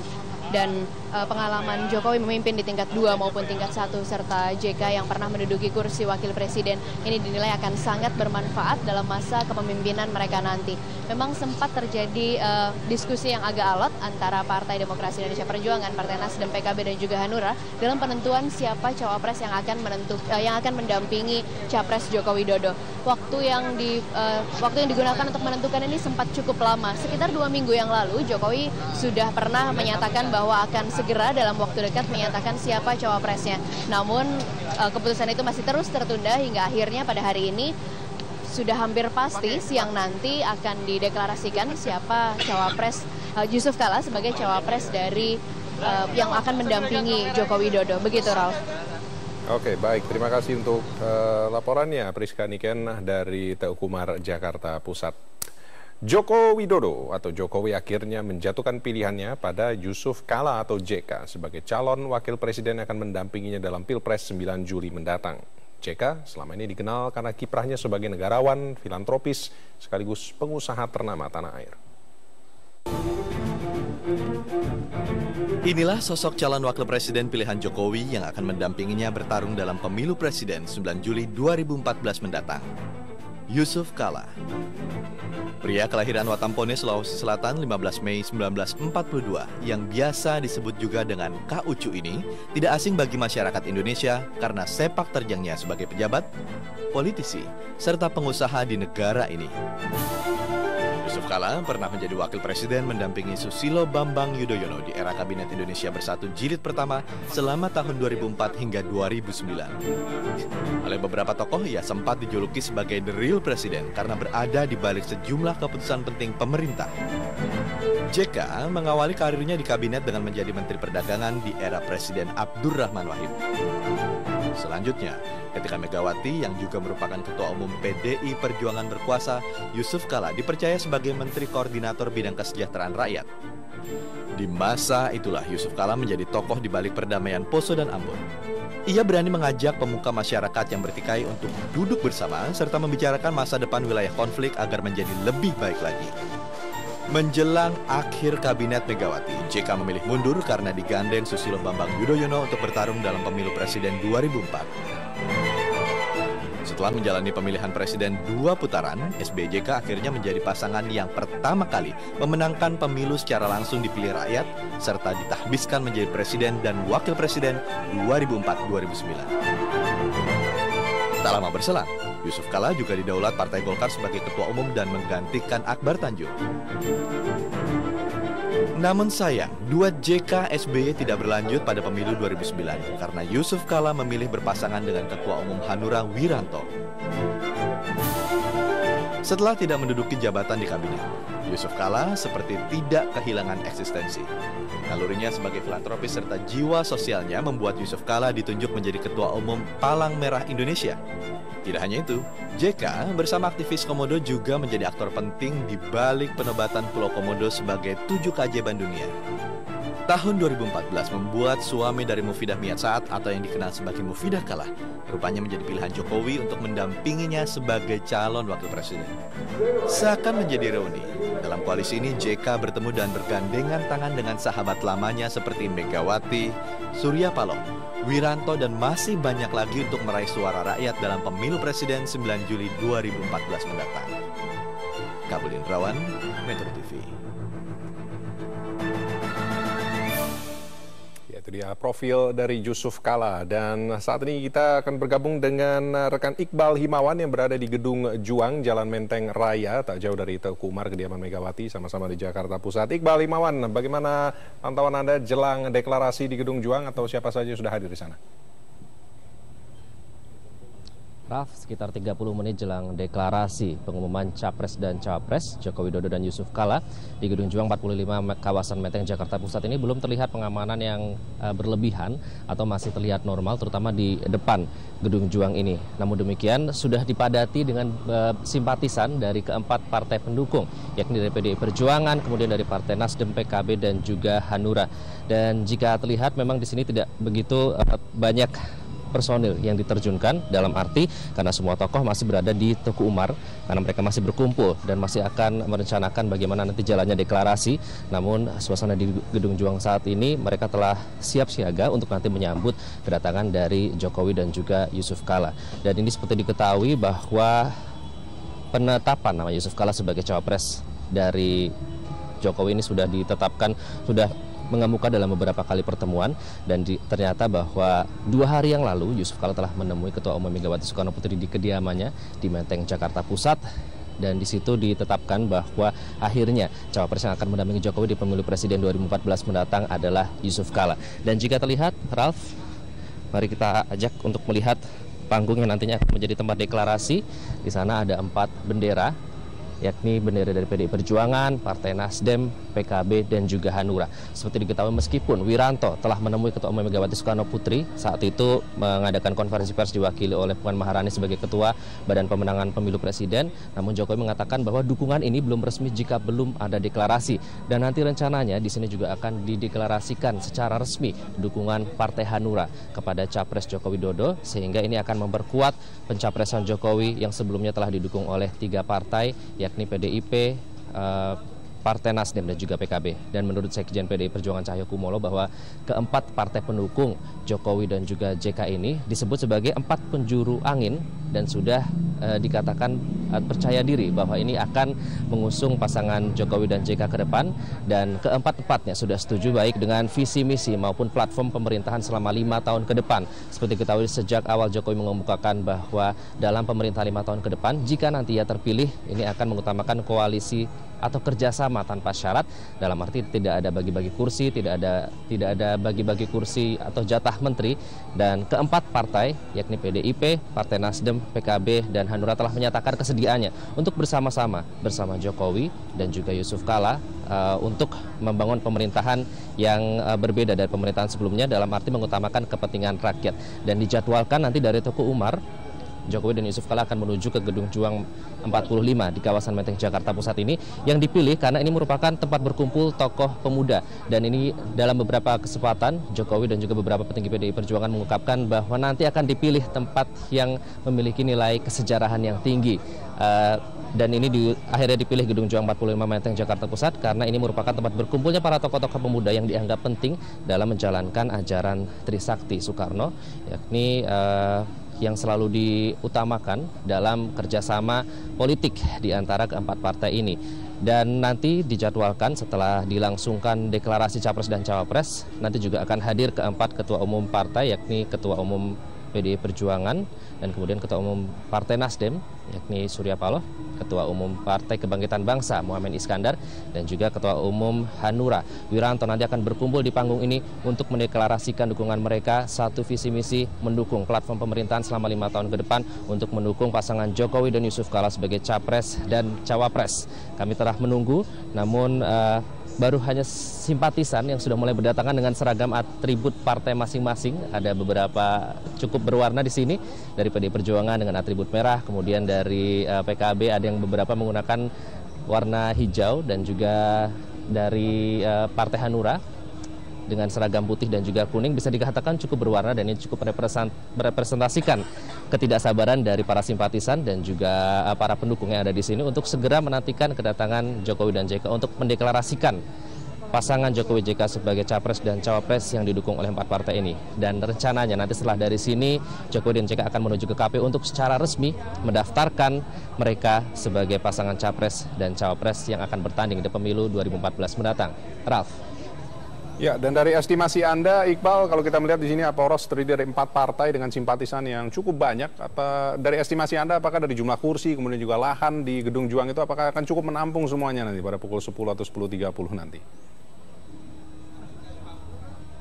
Ya, jika dilihat ini memang belum terlihat penuh dengan simpatisan, Raf, namun diprediksi jika ini dibandingkan dengan jumlah kursi sekarang sudah penuh oleh para simpatisan. Di sini hanya beberapa kursi yang nanti diperkirakan hanya akan diisi oleh para petinggi dari keempat partai. Sementara itu simpatisan sendiri seperti dapat Anda lihat sudah berkumpul, baik yang memakai seragam atribut partai maupun yang hanya memakai seragam biasa. Tampaknya mereka sangat antusias.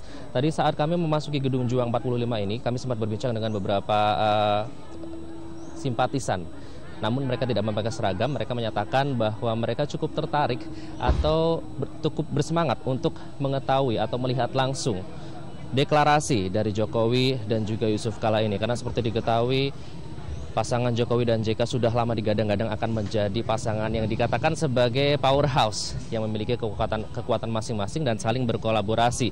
Namun sejauh ini masih belum terlihat sangat penuh karena konsentrasi dari para petinggi juga masih berada di Teguh Umar. Raf, kami akan terus menghadap kepada Anda. Kembali ke Anda, Raf. Oke, baik, terima kasih Iqbal Muhammad dari Gedung Juang, Jalan Menteng Raya, dan kita kembali ke Teguh Umar untuk melihat bagaimana perkembangan terkini dari sana. Priska Niken, silakan. Ralf, baru saja Ketua Umum dari Partai Kebangkitan Bangsa, Muhaimin Iskandar, ini berjalan memasuki kediaman Ketua Umum Partai Demokrasi Indonesia Perjuangan, Megawati Soekarno Putri. Ketika berjalan masuk, tadi Muhaimin menyampaikan bahwa telah terbentuk kesepakatan antara partai-partai pengusung Capres Joko Widodo, yakni Partai Demokrasi Indonesia Perjuangan, Partai Nasdem, Partai Kebangkitan Bangsa, serta Partai Hanura untuk mengusung Yusuf Kala sebagai cawapres dari Joko Widodo. Sementara saat ini rapat yang tengah berlangsung ini dilakukan untuk mempersiapkan langkah-langkah pendaftaran Jokowi dan juga JK sebagai capres dan cawapres dari Partai Demokrasi Indonesia Perjuangan, Partai Nasdem, Partai Kebangkitan Bangsa, dan Partai Hanura. Di dalam mereka sedang membicarakan dan mempersiapkan langkah-langkah serta melengkapi seluruh dokumen-dokumen persyaratan untuk siang ini mendaftar ke KPU. Begitu, Ralf. Oke, baik. Jadi sampai saat ini Ketua Umum Partai Nasdem sudah hadir, Ketua Umum PKB sudah hadir, Ketua Umum Hanura sudah hadir. Bagaimana dengan cawapresnya sendiri? Apakah sudah tiba di sana, Priska Niken? Ya, Yusuf Kala sampai saat ini belum terlihat memasuki wilayah ini, Ralf. Jadi tadi pagi memang kami mendapatkan informasi dari rekan yang berjaga di depan kediaman Yusuf Kala bahwa Yusuf Kala sudah pergi meninggalkan rumahnya, namun belum juga tiba di Teguh Umar, Ralf. Oke. Ada informasi juga yang beredar yang mengatakan bahwa JK ada kemungkinan tidak akan melewati, tidak akan mampir ke Teguh Umar, melainkan langsung menuju ke Gedung Juang 45. Tapi apapun bisa terjadi karena juga jarak yang dekat antara Gedung Juang dengan Teguh Umar. Baik, terima kasih Priska Niken untuk laporannya dari Teguh Umar. Kita akan terus mengikuti perkembangan dari sana. Kembali ke perbincangan kita, masih dengan Bang Andreas Pereira, Ketua DPP PDIP, pengamat politik Burhanuddin Muhtadi, dan Marwan Jafar, Ketua DPP PKB. Bang Andri, kalau lihat jadwal tadi di Gedung Juang, sekarang sudah 9.40, masih on time sampai jam 10, tiba semua di sana, kemudian 10.30 deklarasi? Atau sedikit molor dari rencana? Informasi awalnya jam 10 itu di Gedung Juang, kemudian setelah itu jam 11 kembali ke Teguh Umar, dan kemudian setelah jam 1 sama-sama ke KPU. Nah, mungkin, tapi kalau lihat dari sekarang posisi kita di jam 9.40 masih ada waktu 20 menit. Ya, ini ke Gedung Juang kan sebenarnya hanya 10 menit gitu. Dalam 10 menit ke depan sudah semua terkumpul. Jadi mirip-mirip dengan pendaftaran ya. Tunggu menit-menit terakhir, tapi begitu siap semuanya langsung ya, tidak menunggu apapun lagi. Tapi menyambung yang tadi diutarakan oleh Mas Burhan sebelum kita melihat perkembangan dari beberapa titik tadi, adalah mengenai pembagian power sharing atau pembagian jurisdiksi kekuasaan antara sesuai dengan konstitusi tentunya antara presiden dengan wakil presiden, dalam hal ini figur Jokowi dengan figur JK. PDIP yakin bahwa semuanya akan berjalan mulus selama 5 tahun ke depan ini antara keduanya? Ya, saya kira pertama kita ikuti aturan main yang ada di konstitusi dulu, karena ini tentu dasarnya dari situ bahwa presiden atau wakil presiden itu adalah pembantu presiden. Dia menjalankan tugas-tugas yang sesuai dengan konstitusi, ini berasal dari presiden tentunya. Tentu di dalam itu tentu ada penerjemahan daripada undang-undang dasar tersebut di dalam undang-undang kepresidenan untuk menjadi lebih spesifik gitu. Sehingga kemudian nanti ya bisa jadi Pak JK mempunyai penugasan khusus yang dalam hal ini sesuai dengan tentu kesepakatan dan pembicaraan antara presiden dan wakil presiden tentunya. Saya kira itu akan berkembang kemudian nanti. Tapi yang pasti adalah ya kita berharap bahwa apapun yang mereka lakukan, tugas presiden dan wakil presiden harus menjadi figur yang melengkapi apa yang menjadi program-program yang di platform politik yang disiapkan oleh presiden. Saya kira itu poin kuncinya. Oke. Mas Burhan, 2014 sampai 2019, jadi kalau misalnya menang. terpilih, kita akan melihat nanti Wapres sebagai eksekutornya sama seperti dulu perdamaian Poso Ambon, kemudian sampai ke Helsinki bahkan Finlandia waktu itu perdamaian GAM. Jadi kita lihat bahwa Jokowi perumus, kemudian juga Wapresnya sebagai eksekutor.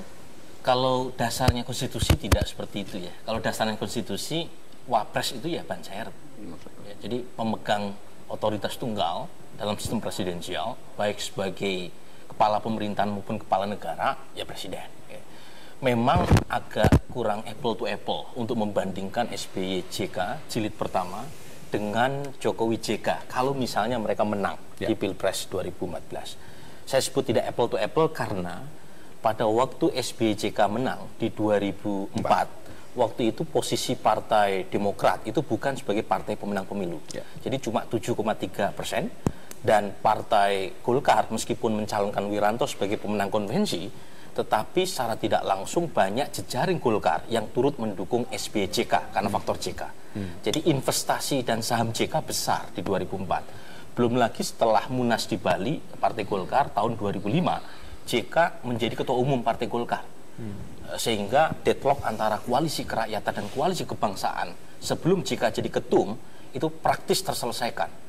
Nah, ketika Partai Golkar yang merupakan tanker besar ini tahun 2004-2009, pemenang pemilu tahun 2004 itu mendukung SBY JK, maka praktis sahamnya JK secara politik lebih besar lagi ketimbang SBY. Nah, ini perbedaan yang paling utama ya. Sementara dalam konteks sekarang, JK menjadi cawapres Jokowi itu bukan karena faktor Partai Golkar. Jadi yang jadi decision making itu terutama Jokowi dan PDIP-nya di dalam menentukan siapa yang menjadi cawapresnya. Sehingga dari sisi saham politik itu JK tidak sekuat tahun 2004. Dan tentu saja harus ada pembicaraan gitu ya di dalam ya. Jangan sampai misalnya ada offset gitu ya. Dan itu terkait dengan elite settlement sebelum mereka masuk di pertarungan Pilpres gitu ya.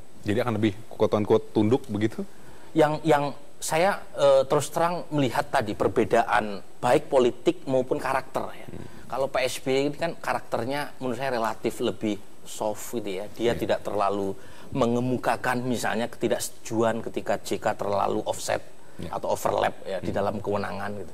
Sementara kalau Jokowi kita harus tunggu dulu. Dia berani nggak memegang kendali kalau misalnya wakilnya offset.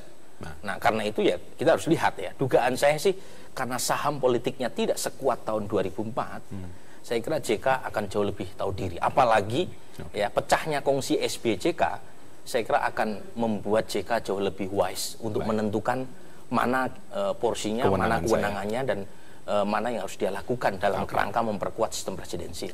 Baik. Kita harus break lagi. Tetaplah bersama kami segera kembali sesaat lagi. Mari kita lihat bagaimana suasana terkini dari kediaman Megawati di Jalan Teuku Umar bersama Priska Niken. Silakan Niken, apa laporan terbaru dari sana? Ya Ralf, saat ini beberapa rekan-rekan media ini diizinkan masuk ke dalam untuk mengambil gambar pertemuan yang berlangsung antara Ketua Umum PDI Perjuangan Megawati Soekarno Putri, juga Ketua Umum Partai Nasdem Surya Paloh, Umum Partai Kebangkitan Bangsa Mohaimin Iskandar, serta Ketua Umum Partai Hanura. Di dalam ini kami juga tadi Joko Widodo, capres dari PDI Perjuangan, Nasdem, PKB, dan Hanura. Ini memang suasana ricuh karena banyak sekali kawan-kawan media yang berupaya untuk mengabadikan pertemuan yang berlangsung di dalam. Sementara pertemuan ini ditunda sebentar untuk memberi kesempatan bagi rekan-rekan media untuk mengambil gambar pertemuan yang berlangsung di dalam, Ralf. Tadi dari pernyataan Ketua Umum Partai Kebangkitan Bangsa, Mohaimin Iskandar, kami mendapatkan informasi bahwa pertemuan saat ini sudah terbentuk kesepakatan untuk mengusung Yusuf Kala sebagai calon wakil presiden. Sementara saat ini petinggi-petinggi partai ini berkonsentrasi untuk melengkapi dokumen-dokumen persyaratan pendaftaran capres dan cawapres yang rencananya akan dilangsungkan siang ini di KPU.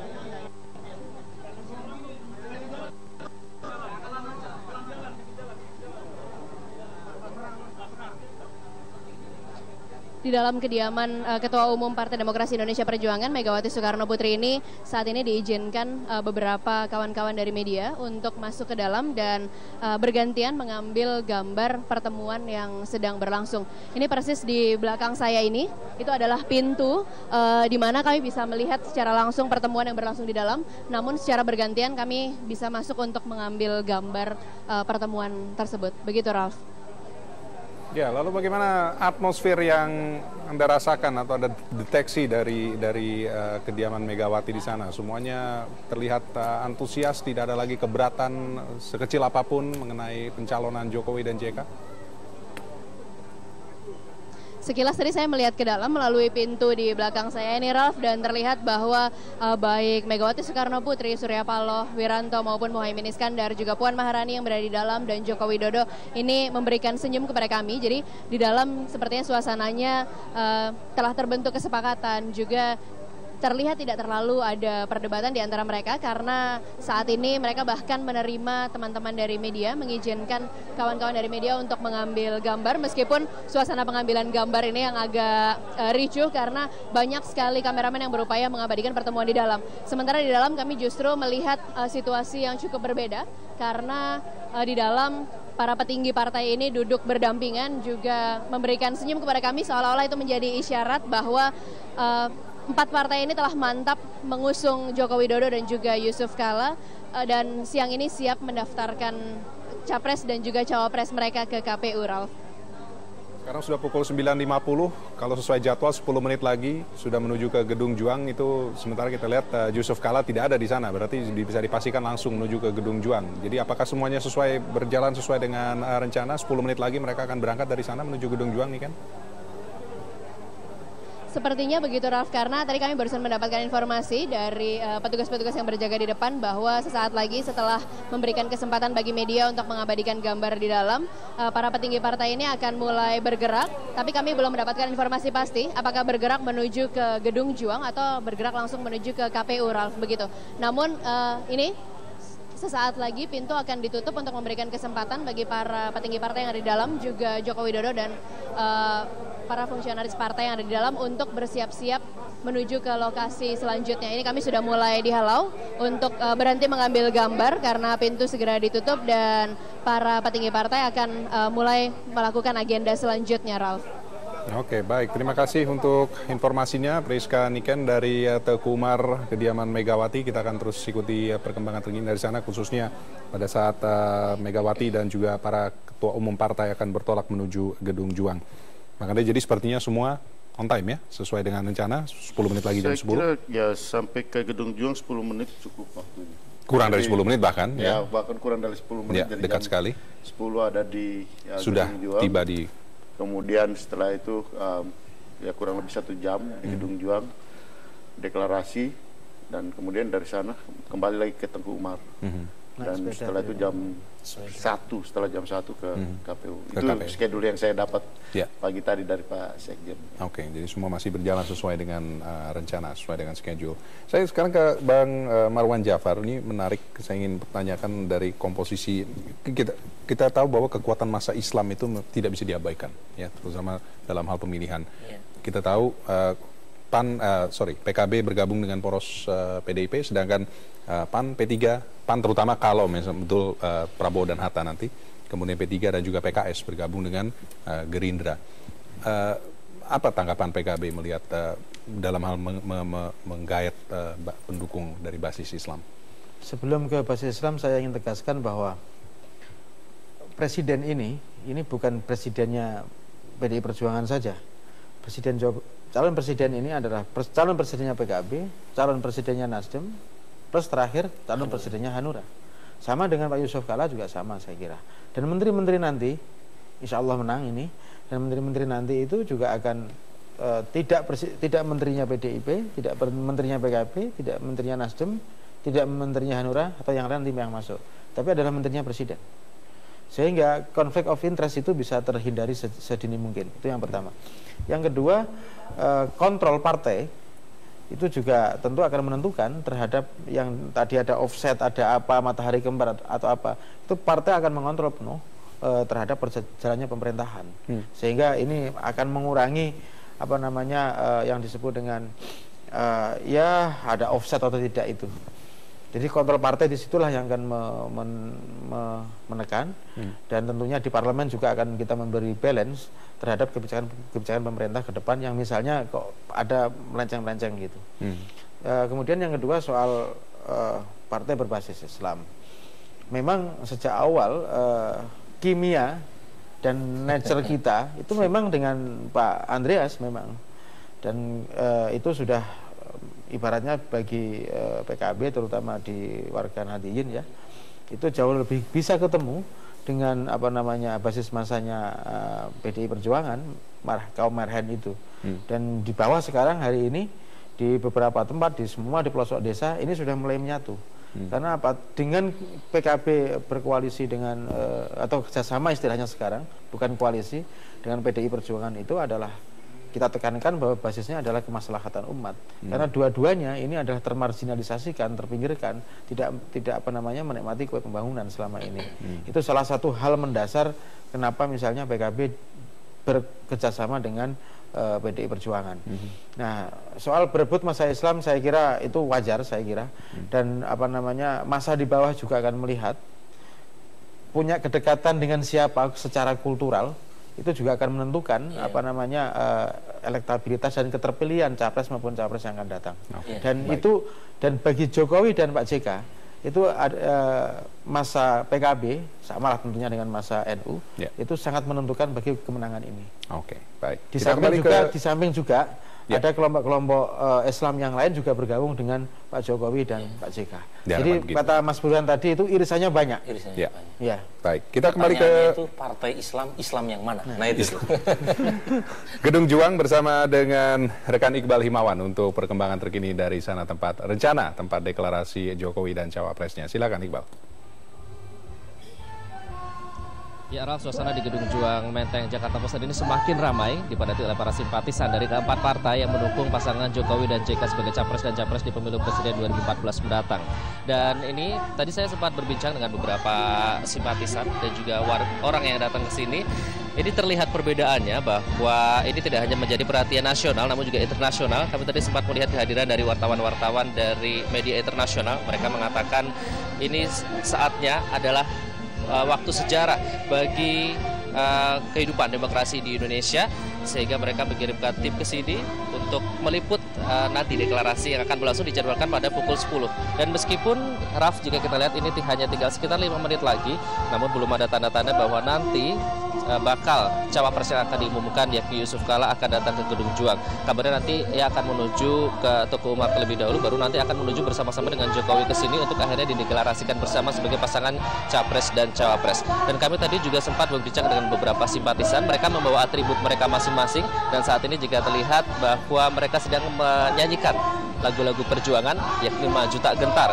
Di sini bukan hanya para simpatisan, namun juga tadi kami melihat beberapa kader yang sudah mulai berdatangan dan juga para aparat personel keamanan, mereka juga turut bersemangat untuk menantikan deklarasi ini.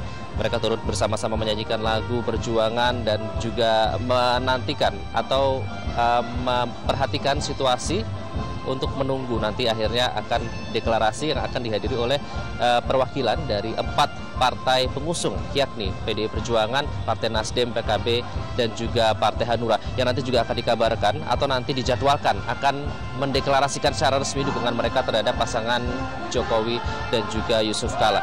Dan nanti mereka juga tertarik, tadi kami juga sempat berbincang baik dengan wartawan maupun para simpatisan, mereka tertarik dengan kabar yang mengatakan bahwa nanti usai deklarasi pasangan Jokowi dan JK akan menggunakan sepeda untuk menuju ke kantor pemilihan umum pusat untuk mendaftarkan mereka sebagai capres dan cawapres resmi yang diusung oleh 4 partai penjuru angin ini.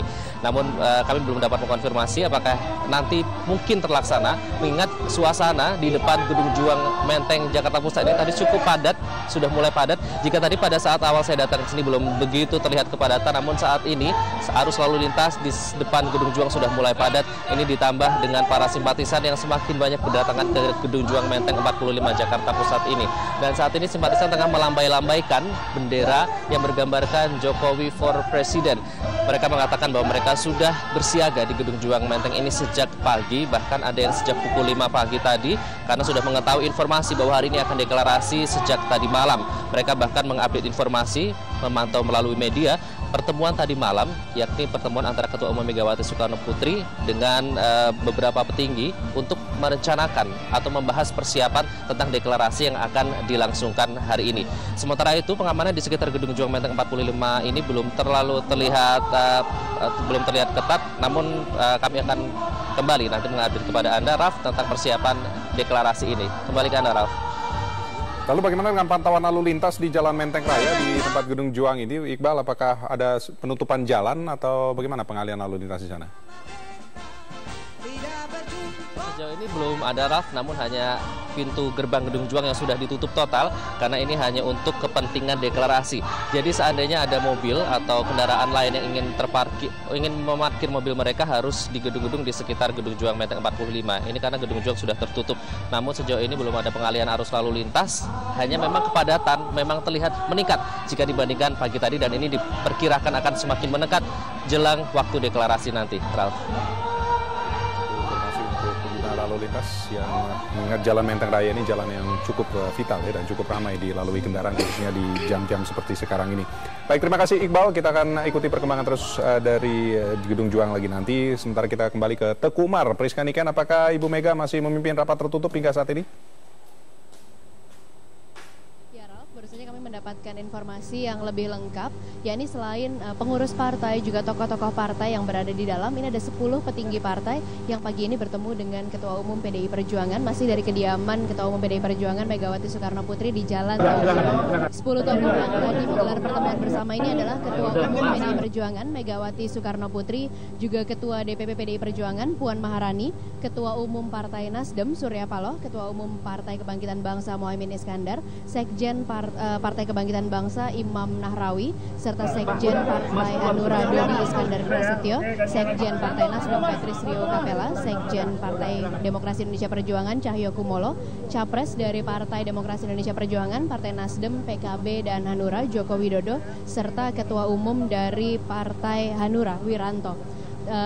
10 petinggi partai ini tadi menggelar pertemuan bersama untuk memantapkan langkah mereka mengusung Capres dan Cawapres Jokowi juga Yusuf Kala dari partai mereka, dan mempersiapkan langkah-langkah selanjutnya, termasuk mempersiapkan persyaratan apa saja yang harus mereka lengkapi untuk segera mendaftar ke KPU.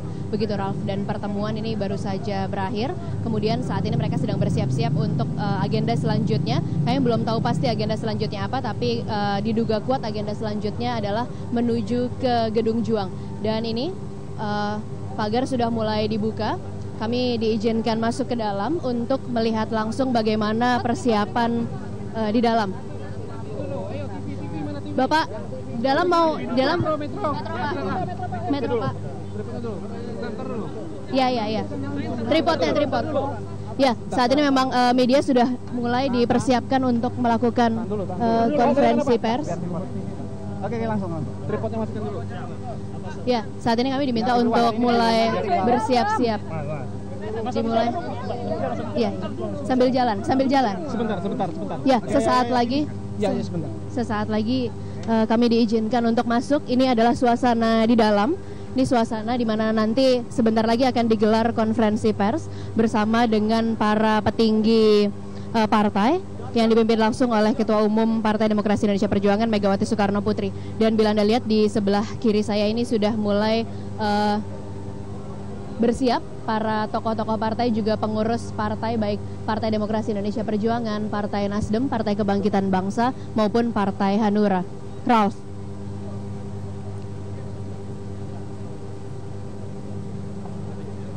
Mas, jangan dimaju lagi, Mas, ya. Mohon maaf, Mas, ya. Tolong sedikit.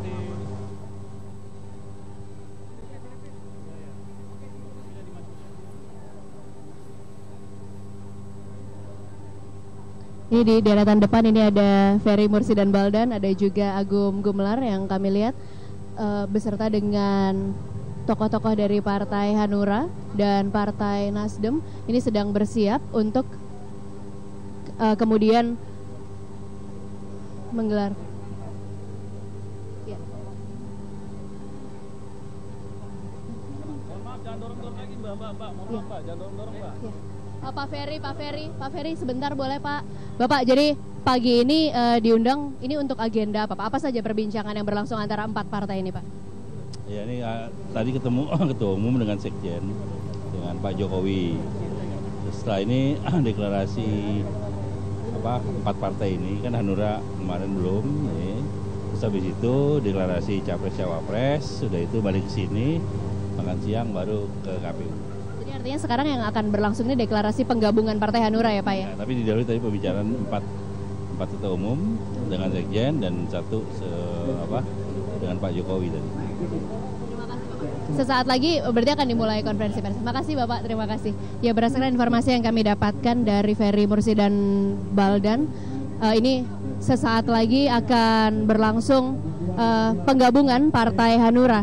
Dan ini akan disaksikan langsung oleh tokoh-tokoh, baik petinggi maupun pengurus dari Partai Demokrasi Indonesia Perjuangan, Partai Nasdem, Partai Kebangkitan Bangsa, juga Partai Hanura.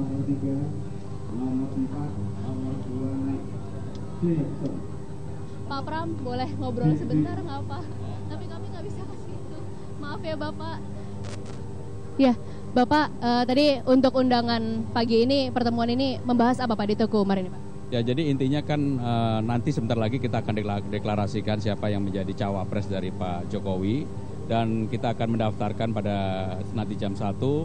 Tentunya ada beberapa hal yang akan dibahas, salah satunya adalah bagaimana dalam waktu yang terbatas ini segera bisa operasional di lapangan. Karena persoalannya adalah bagaimana memenangkan terutama di 10 provinsi besar, itu yang menjadi battleground utamanya. Ini kan sudah ditentukan Pak JK sendiri juga sudah mengakui bahwa didaulat untuk menjadi cawapres Pak Jokowi. Apa poin utama yang dibicarakan dalam upaya pemenangan itu Pak? Ya, utamanya adalah untuk saling melengkapi ya. Kita tahu Pak JK pernah menjadi wakil presiden, sehingga dengan demikian ini untuk saling melengkapi, menguati, dan kemudian ya menawarkan kepada masyarakat pilihan. Karena kami yakin sekarang tinggal 2 pasang calon dan mudah-mudahan masyarakat memilih yang benar lah begitu. Bapak, boleh kami tahu Pak di tataran petinggi partai ini apa yang akhirnya membuat keputusan jatuh kepada Pak Yusuf Kala Pak? Sementara ini kan kemarin terakhir masih dibahas 2 nama. Kemudian akhirnya pagi ini dideklarasikan Pak Yusuf Kala, apa? Yang paling utama tentunya selain elektabilitas, pengalaman beliau, kemudian jaringan, dan juga dari partai-partai pendukung, partai-partai